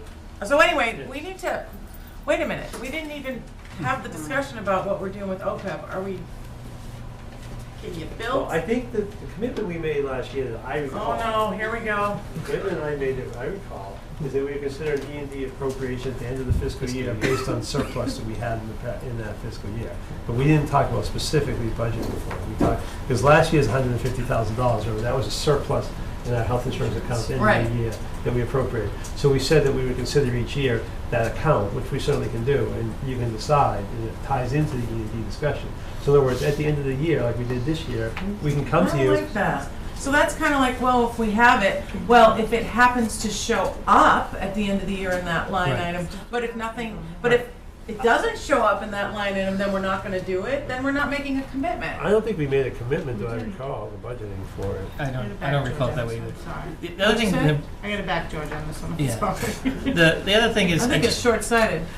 well, That's I a mean, different what's thing. really important to understand is it's not statute, it's not a requirement by the state in any way. It's an accounting standard that they're asking to implement over time and phasing in over time. I don't know where the towns are, for example, but I think this would be a good conversation for Tri-Town to kind of get in the same place with all three, four entities, if you will, because it's But the it's a towns, huge Michael, commitment don't to build them. have, the towns do not have the number of employees and the number of retirees. I hear that you. we do. I'm not saying But funding it is not proportionally a- it's similar. Yeah, that's true, proportionally. I'm just saying, in terms of, because you said earlier, you made the statement, I'm not comfortable billing my town for this. It essentially, if we put it in the budget, it becomes a bill to the town each town for a third of it. If we can just do it at the end of the year through a 1% end of the year issue, we're doing it. I hear you. We're doing the same thing. I hear you. I hear what you're saying. I don't have confidence in that. I don't believe that will happen. I think we like to say all these nice things and we hear it and it sounds great, and then it come to the end of the year and it's kind of like, didn't we? Oh no, we never said that. So I don't have confidence unless it's on paper in the budget, defined for me. I don't have confidence. So I am going to tell the rest of you guys that I think we should have it in there. If you all decide you don't want it in there, then I've done what I can, and everybody gets to own the responsibility. You don't care 3, 4, 5 years from now, but it is something we have to deal with. And every single time the auditor comes, he brings it up. Well, why is that? I don't care if it's something the state says we should or shouldn't do. Obviously, they say we should do it. They're not mandating that we do it because there isn't anything on the books right now, but it's only a matter of time before we find ourselves with a problem anyway. So I love you and your technology, but at some point you're eclipsed, All right, so that's that. And we can move on. I've made my statement. Can I just add my point of view to that? Yep. We're all talking about things that we wish we could have. And if that's only $150,000 is $150,000 I'd rather spend some other way. My 2 cents. I would much rather have a new teacher or a new coordinator or a new whatever than I would put it into a savings account. That assumes that we're not, here, my whole issue with this process, and this is why I need to spend some time with a few people and just go through it. My issue with this process is we're only looking at the 5.17. 5.17? It's down at 5.07, but yep. 5.07. So we're only looking at that. We're only looking at that as a variable. We're not looking at the 50 million that's here. Well, we can't touch that because, it's salaries and it's benefits and there's all these other little hidden buckets of money. And so I think that's great that we don't want to to restrict the district in the requests, the additional requests, but I would prefer to say, okay, if we really feel that strongly about that, well, we need more. What else are we doing right now that we can pull from? And I know, George, you're gonna say, are you kidding me? We can't pull from anywhere. But I can't say that or agree with that because It's not my decision. Lorraine, we do look through every FTE, we publish it and it's there. We go through that. We've eliminated positions that we don't need based on enrollment. We do that every year. Again, personnel is 80% of our budget, so that's a big nut to crack. And it funds, in this case, it funds almost a third or almost a half of the new positions because we're cutting out three positions. So, we do that. We go through that process so that we make sure that what you have first is what we absolutely have to carry forward. It's called level services budget. The pieces that you speak to around MCAS, we've identified very specific events in each year that we've invested in. These last couple of years, it's been the special education positions, the math specialists, because those are targeted areas we want to improve. You can't see improvement always in one year, but we see like what we're seeing so far, and it's worth going a few more years to see what's going to happen. If it doesn't net out, we're going to take another look at it, and we'll make changes as necessary. Okay, so let's talk about E&D. In my limited knowledge of it, I thought I had heard that E&D was it was over $1 million, that it was closer to between 1.5 and 2 last year. It's north of 2, it's 2.2. It's 2.2. Why are we showing $1 million right now? Because that's how much we're recommending we spend. So we have 2.2 million in E&D. That's our closeout. That's all the money we have. It's like if we spent it all, it'd be like spending your checking account and savings account, everything down to zero. I get it. Okay. Just another thought. Discount it. I don't care. That's fine. It's good.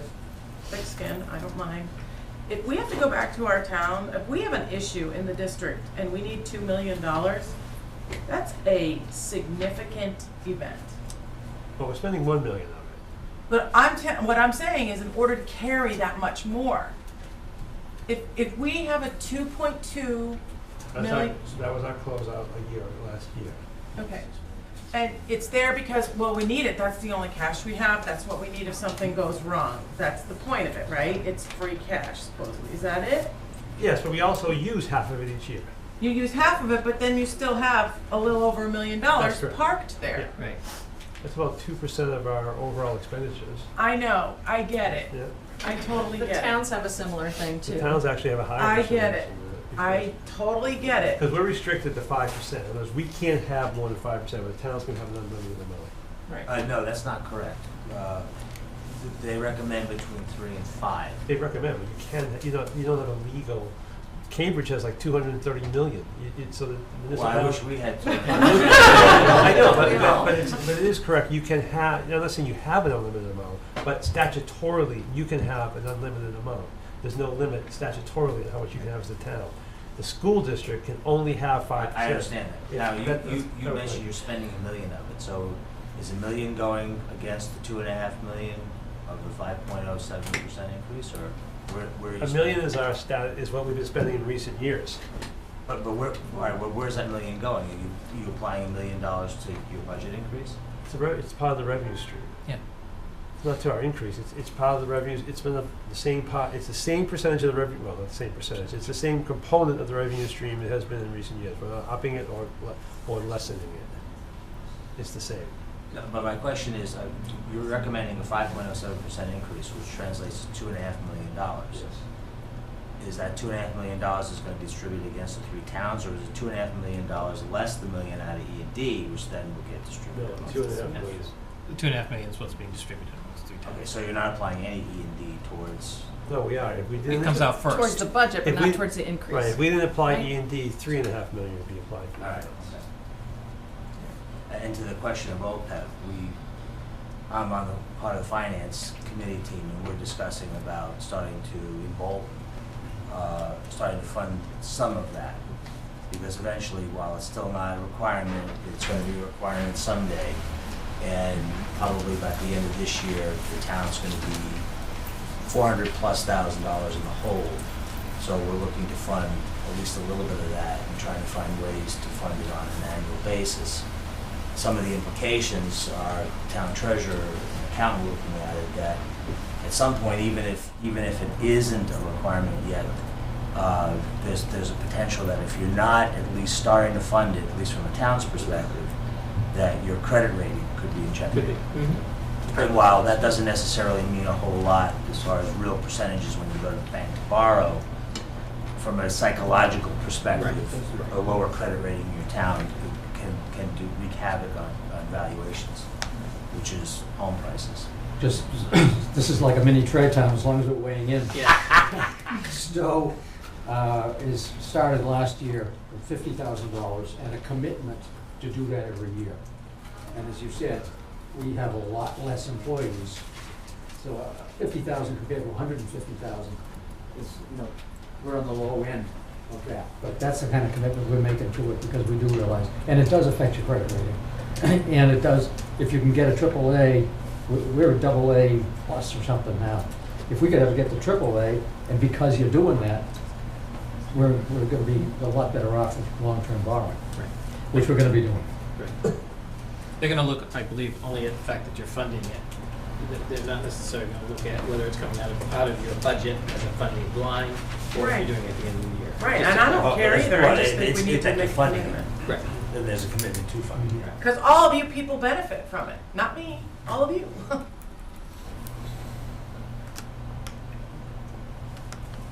think it's a mistake.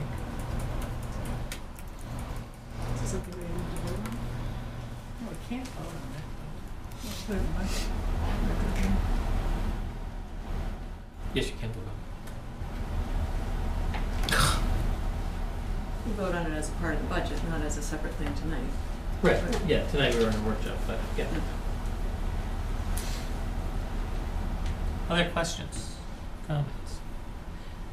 What about a sense of the committee, not what's in the budget, but the 5.05%? Is that an amount that you're comfortable with, or you'd like to see some additional amount to, granted it might be different for what you want to spend it on?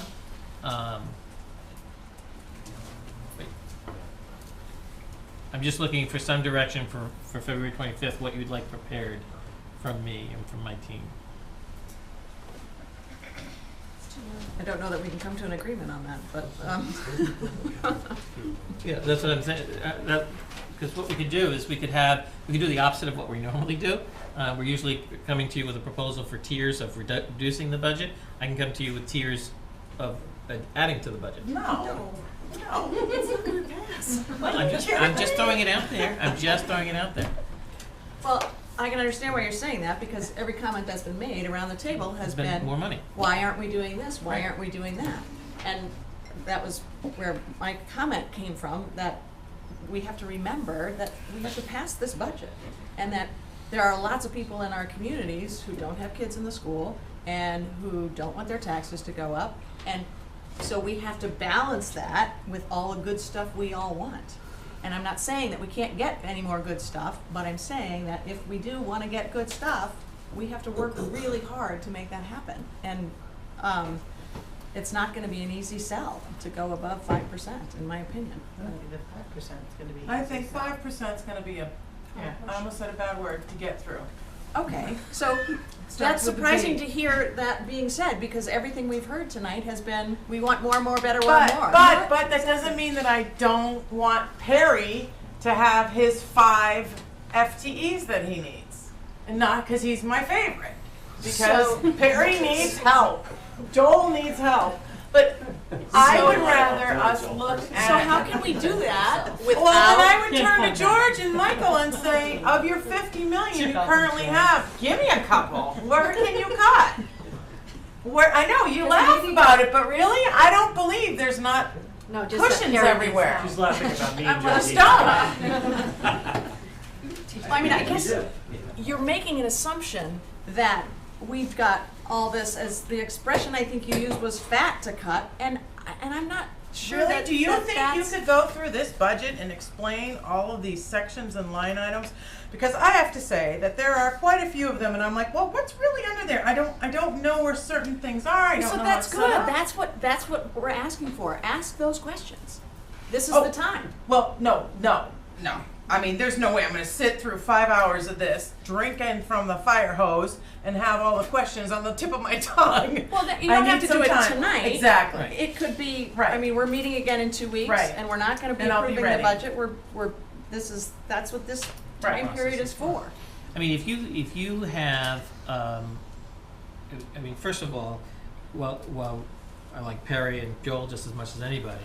I like Kevin and I like Patrick and I like Sean. Patrick's a turncoat. And I have to work for them. We don't love you anymore. So, you know, we look at this as a packaged budget and really try to make sure that we're focused in on. I'm saying it's a package budget. Does that mean, like, what does that mean? It means that sometimes, you know, we have to make decisions that tip the scales in terms of essentially what we're going to leverage to get results at those schools. But I've got to get results at all of the schools. I can't just say Right. I'm going to get leverage only at Bolton and only at the high school.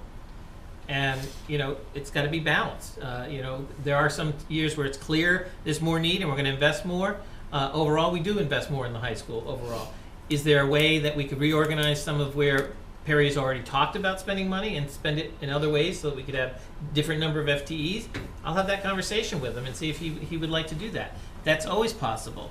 But as I'm hearing now, getting more than 5.05% is probably not likely No. to get out of this At committee. least not on this vote. Right. So, you know, I don't think there's fat in this budget. I think that it is very much geared towards the needs we've already identified. I'm not suggesting there's fat in what you're asking, the additional. I'm saying the 50 million underneath is No, what I hear you. don't understand. Right. But I I understand don't it. buy And it. I know that's not. So the first time I went through this process, because this is my only second time, but the first time I went through it, I was overwhelmed by the amount that we couldn't touch. There's so much that has nothing to do with anything we're talking about, and I think that's the hardest part, to go back to the towns and have them understand. And it was something I totally didn't understand even during the entire first year of sitting here until we got to the budget process. There's so much that is contract that has nothing to do with what anything we have to say. The only thing we can say yay or nay to is the new additions. So that's really all we have. No, we can say yes or can no to the move- new, and then there's some in that 50 million that is variable as well. That's not all Right, but fixed expense. But like moving them around is something they've already done.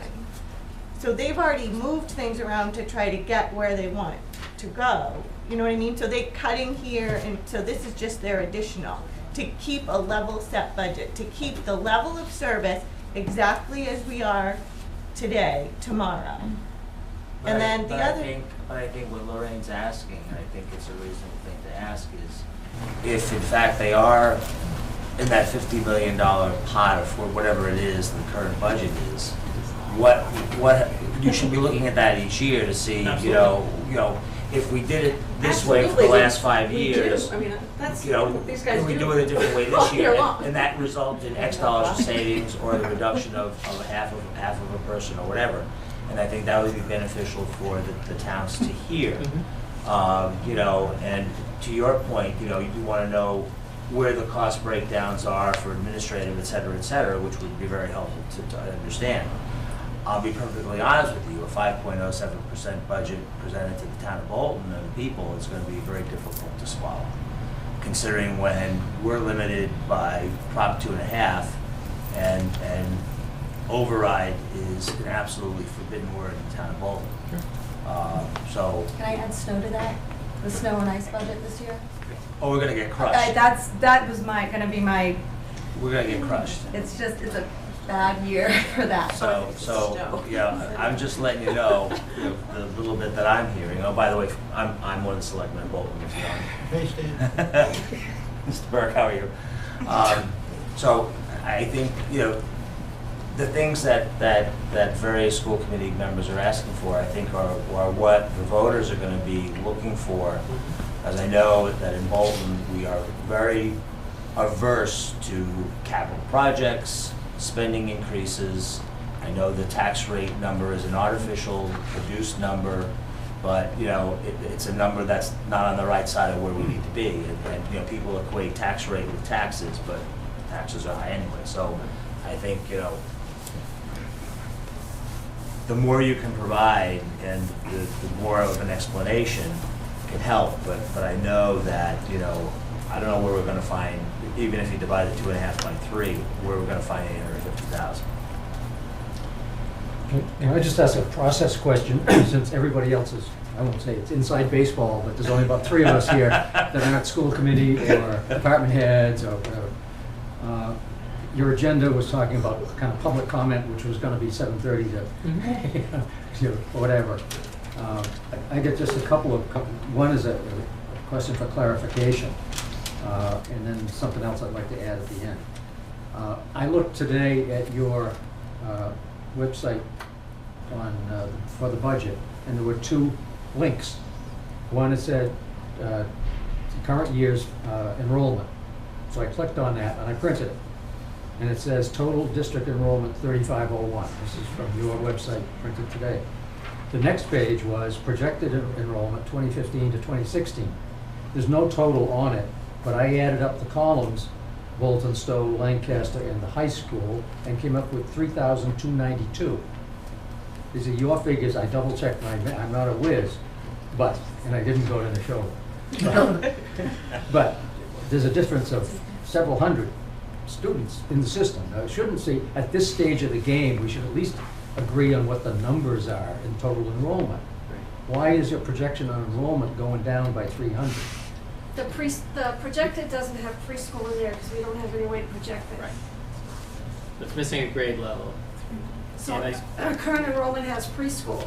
Our projected enrollment does not have So preschool. this is useless for comparison. Well, except for the preschool. Well, if you want to go through it and have to subtract everything out.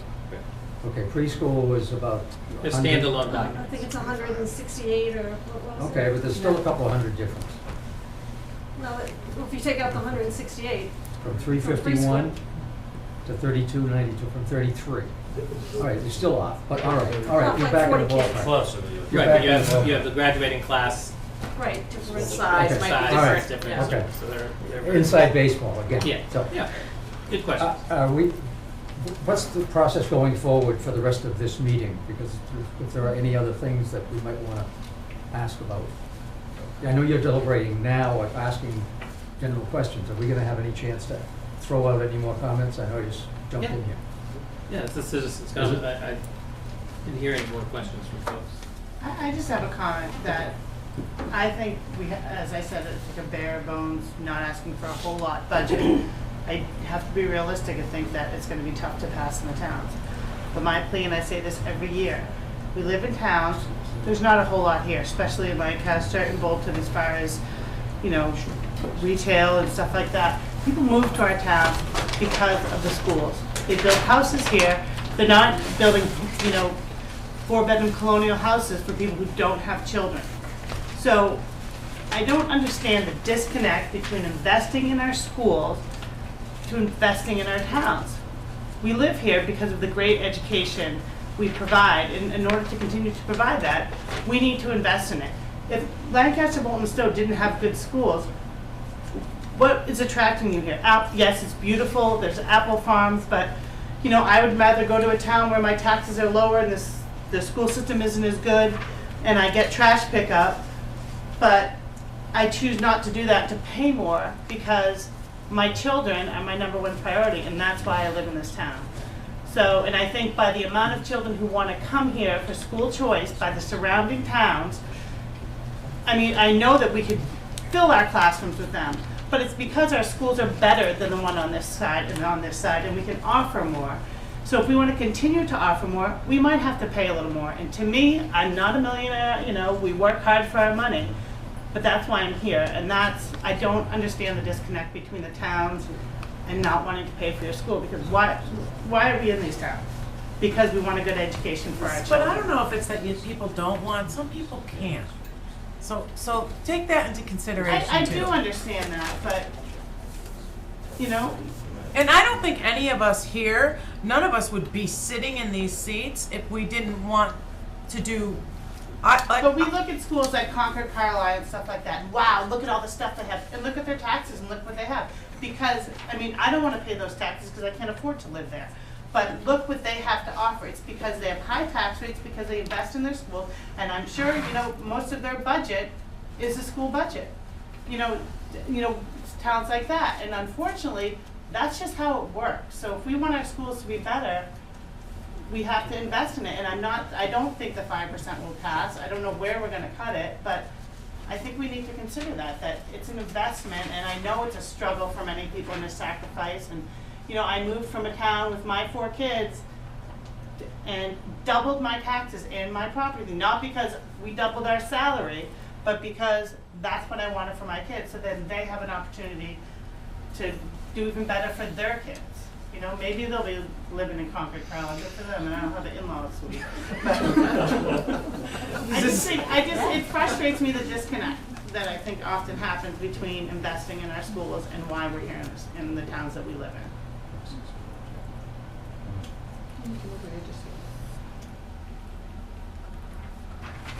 Any other direction for the February 25th meeting?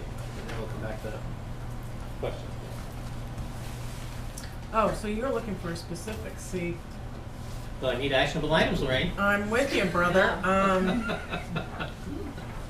Can I get back to you on that? Absolutely, absolutely. Because I really want to, I don't want to just hairbrain it and just throw a number out there that's And not I welcome, thought you know, if through. anybody has individual questions, I can meet with you individually, or church can, you know, we're happy to answer any questions that you have specifically about lines.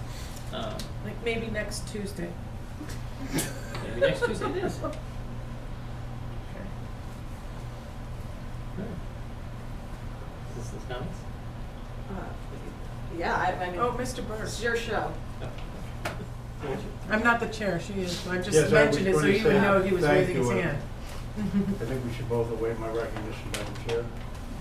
Oh, I thought Michael was running this meeting, so. Oh, sorry. But Brian, since you asked so politely, what would you like to say to the group? Well, not much. First off, thanks very much for all of the district administration, the school committee who put this presentation on tonight. Budget workshop's very helpful. I feel badly for the principals who weren't allowed to present individually, because then they could have answered their questions and have been out of here. But I understand and appreciate from personal experience the fact that the budget workshop is an opportunity not only to hear from the various cost centers about what their financial needs are, but also to evaluate their performance and progress to an extent. I hope that the school committee will reciprocate and understand and appreciate that now, as a selectman for the town of Stowe, I probably have a much more tunnel vision and bottom line kind of thinking about what you're going to be going through over the next 4 weeks or so.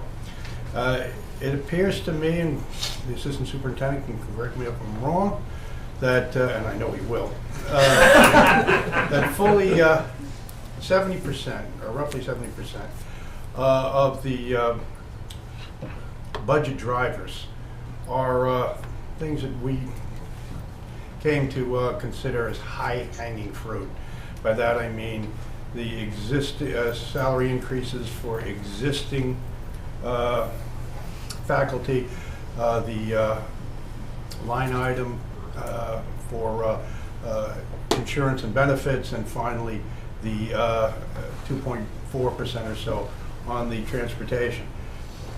In my experience, and I'm not saying that you should go by it, you're kind of focusing on that 30 or so percent, which is, unless you wanted to go in and cut current funding levels, 30% or so, which is special education, new faculty hires, and I think there was 3% utilities. And I think that's what you'll end up looking at over the next 4 months. Excuse me, not 4 months, 4 weeks. I do have a couple of quick questions. That 4.4% increase in present salary, or present faculty salary, I take it that's the negotiated contract with the Schedule A employees as well as the step increases? Yes. Unit A and C. And- It's everybody in administration. Okay. Then the only other question I guess I have is, and then I'll just wish you good luck in your coming deliberations and questions of the administration, and that is, when is the deficit bond funding going to end? 2 years ago, that's the good news. Gone. So it's gone. So I saw it on the, I saw deficit bond funding as a negative. I don't see that. It's a deficit. I'm looking at the budget drivers, percentage of dollar increase, and I see deficit bond payment, and it's now 0.0000. Okay. Yeah, right. So I'm not sure whether that's on the budget drivers. Well, it's always been there. It's a historical number from a couple of years back, too. I mean, we still carry 5 years, so. It was paid out for 2 or 3 years. And the salary reserve, that's going down.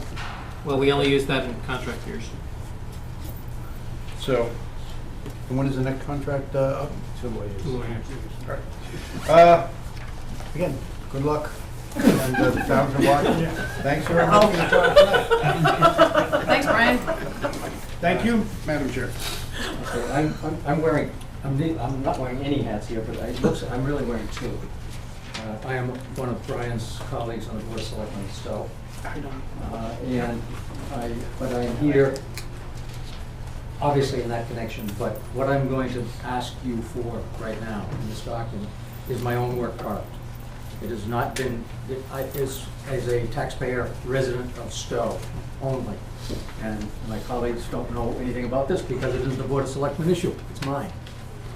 But it goes to something that Nicole spent, it's been kind of danced around about, segregating out the different elements of the budget. And I used to be a personnel director in the city of Cambridge in another life, and did labor relations and budgeting for, we had a $100 million budget back in 1980 for the city. So when you say Cambridge, I know why they got all this leftover money.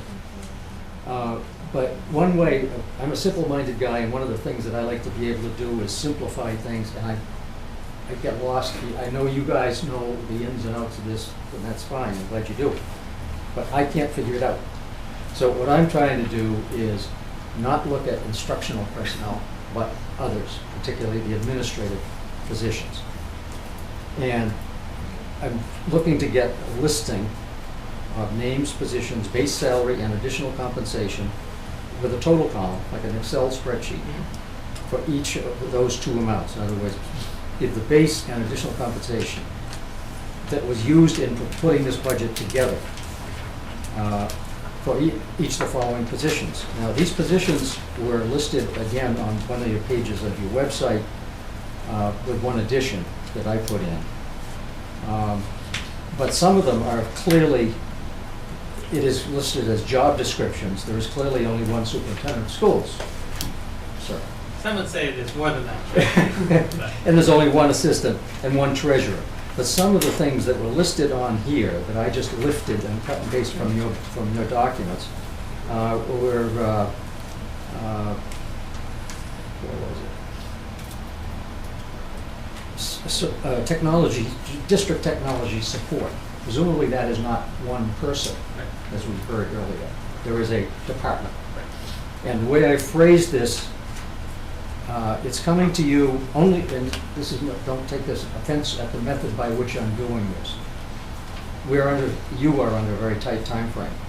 And I would like to get this material back in a timely fashion rather than in June when it's all, the dust is settled.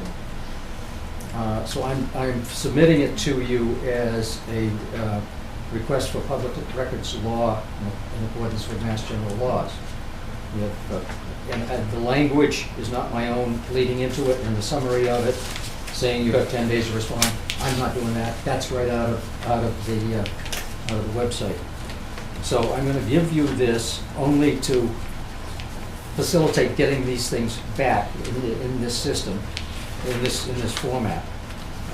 And hopefully that will allow me, as a simple-minded guy, to say, out of your $50 million, X million dollars of it is for administration, and these are, oh yeah, one other thing I did throw in there, so it's not blindsiding you. I'd like a copy of the superintendent's contract. And those are enumerated in this document. So, if I was a constable, I'd say, consider yourself served. Thank you. Squeak away in your little boots. Hey, it's snowy in Stowe. I don't know about here. Not here. Thank you. I just spoke earlier, I wasn't talking about the deficit bond, I was talking about the high school debt service. That's what I think I meant to refer to. How long do we have on that? Thank you. It was 2025? High school.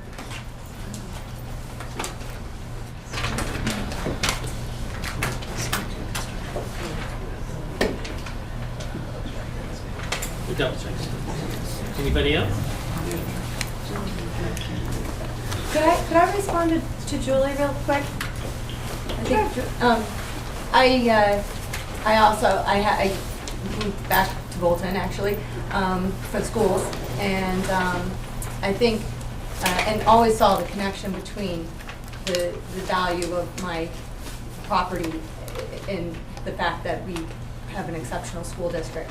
I have recently become a member of the advisory board, and for the first time, and I'm understanding the other side, which is I always went to town meeting wanting to give the district everything that they wanted because they were doing an awesome job and they were teaching my kid, and that's what means the most to me. And at the same time,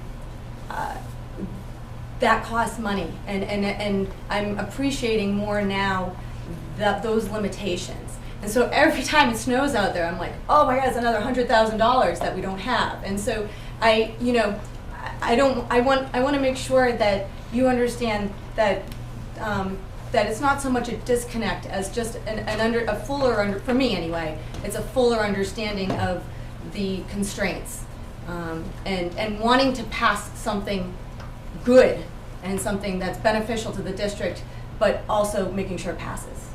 Right, oh, and I Okay. totally get that, I do. Okay, Yeah. thank you. I should say our DPWs have done excellent jobs in all three towns. Yes. They really have. Anybody else? I want to thank the administrators and the public who came tonight, obviously the school committee for their attention to this important task, and we'll reconvene on the 25th and tackle it some more. Thank you. We have one little piece of business. One little piece of business. We just have to do the consent agenda, which if there are no objections, we will consider the warrants from, is it today's date? Yes. For Friday. Did everybody sign them? For Friday, February 13th, 2015, and the minutes from January 28th, 2015, approved if there are no objections. Actually, Monica? Okay. Why don't you take this? And then lastly, I think we just need a motion. I move that we adjourn. Second? What did you say lastly? A motion to adjourn. Oh, all those in favor?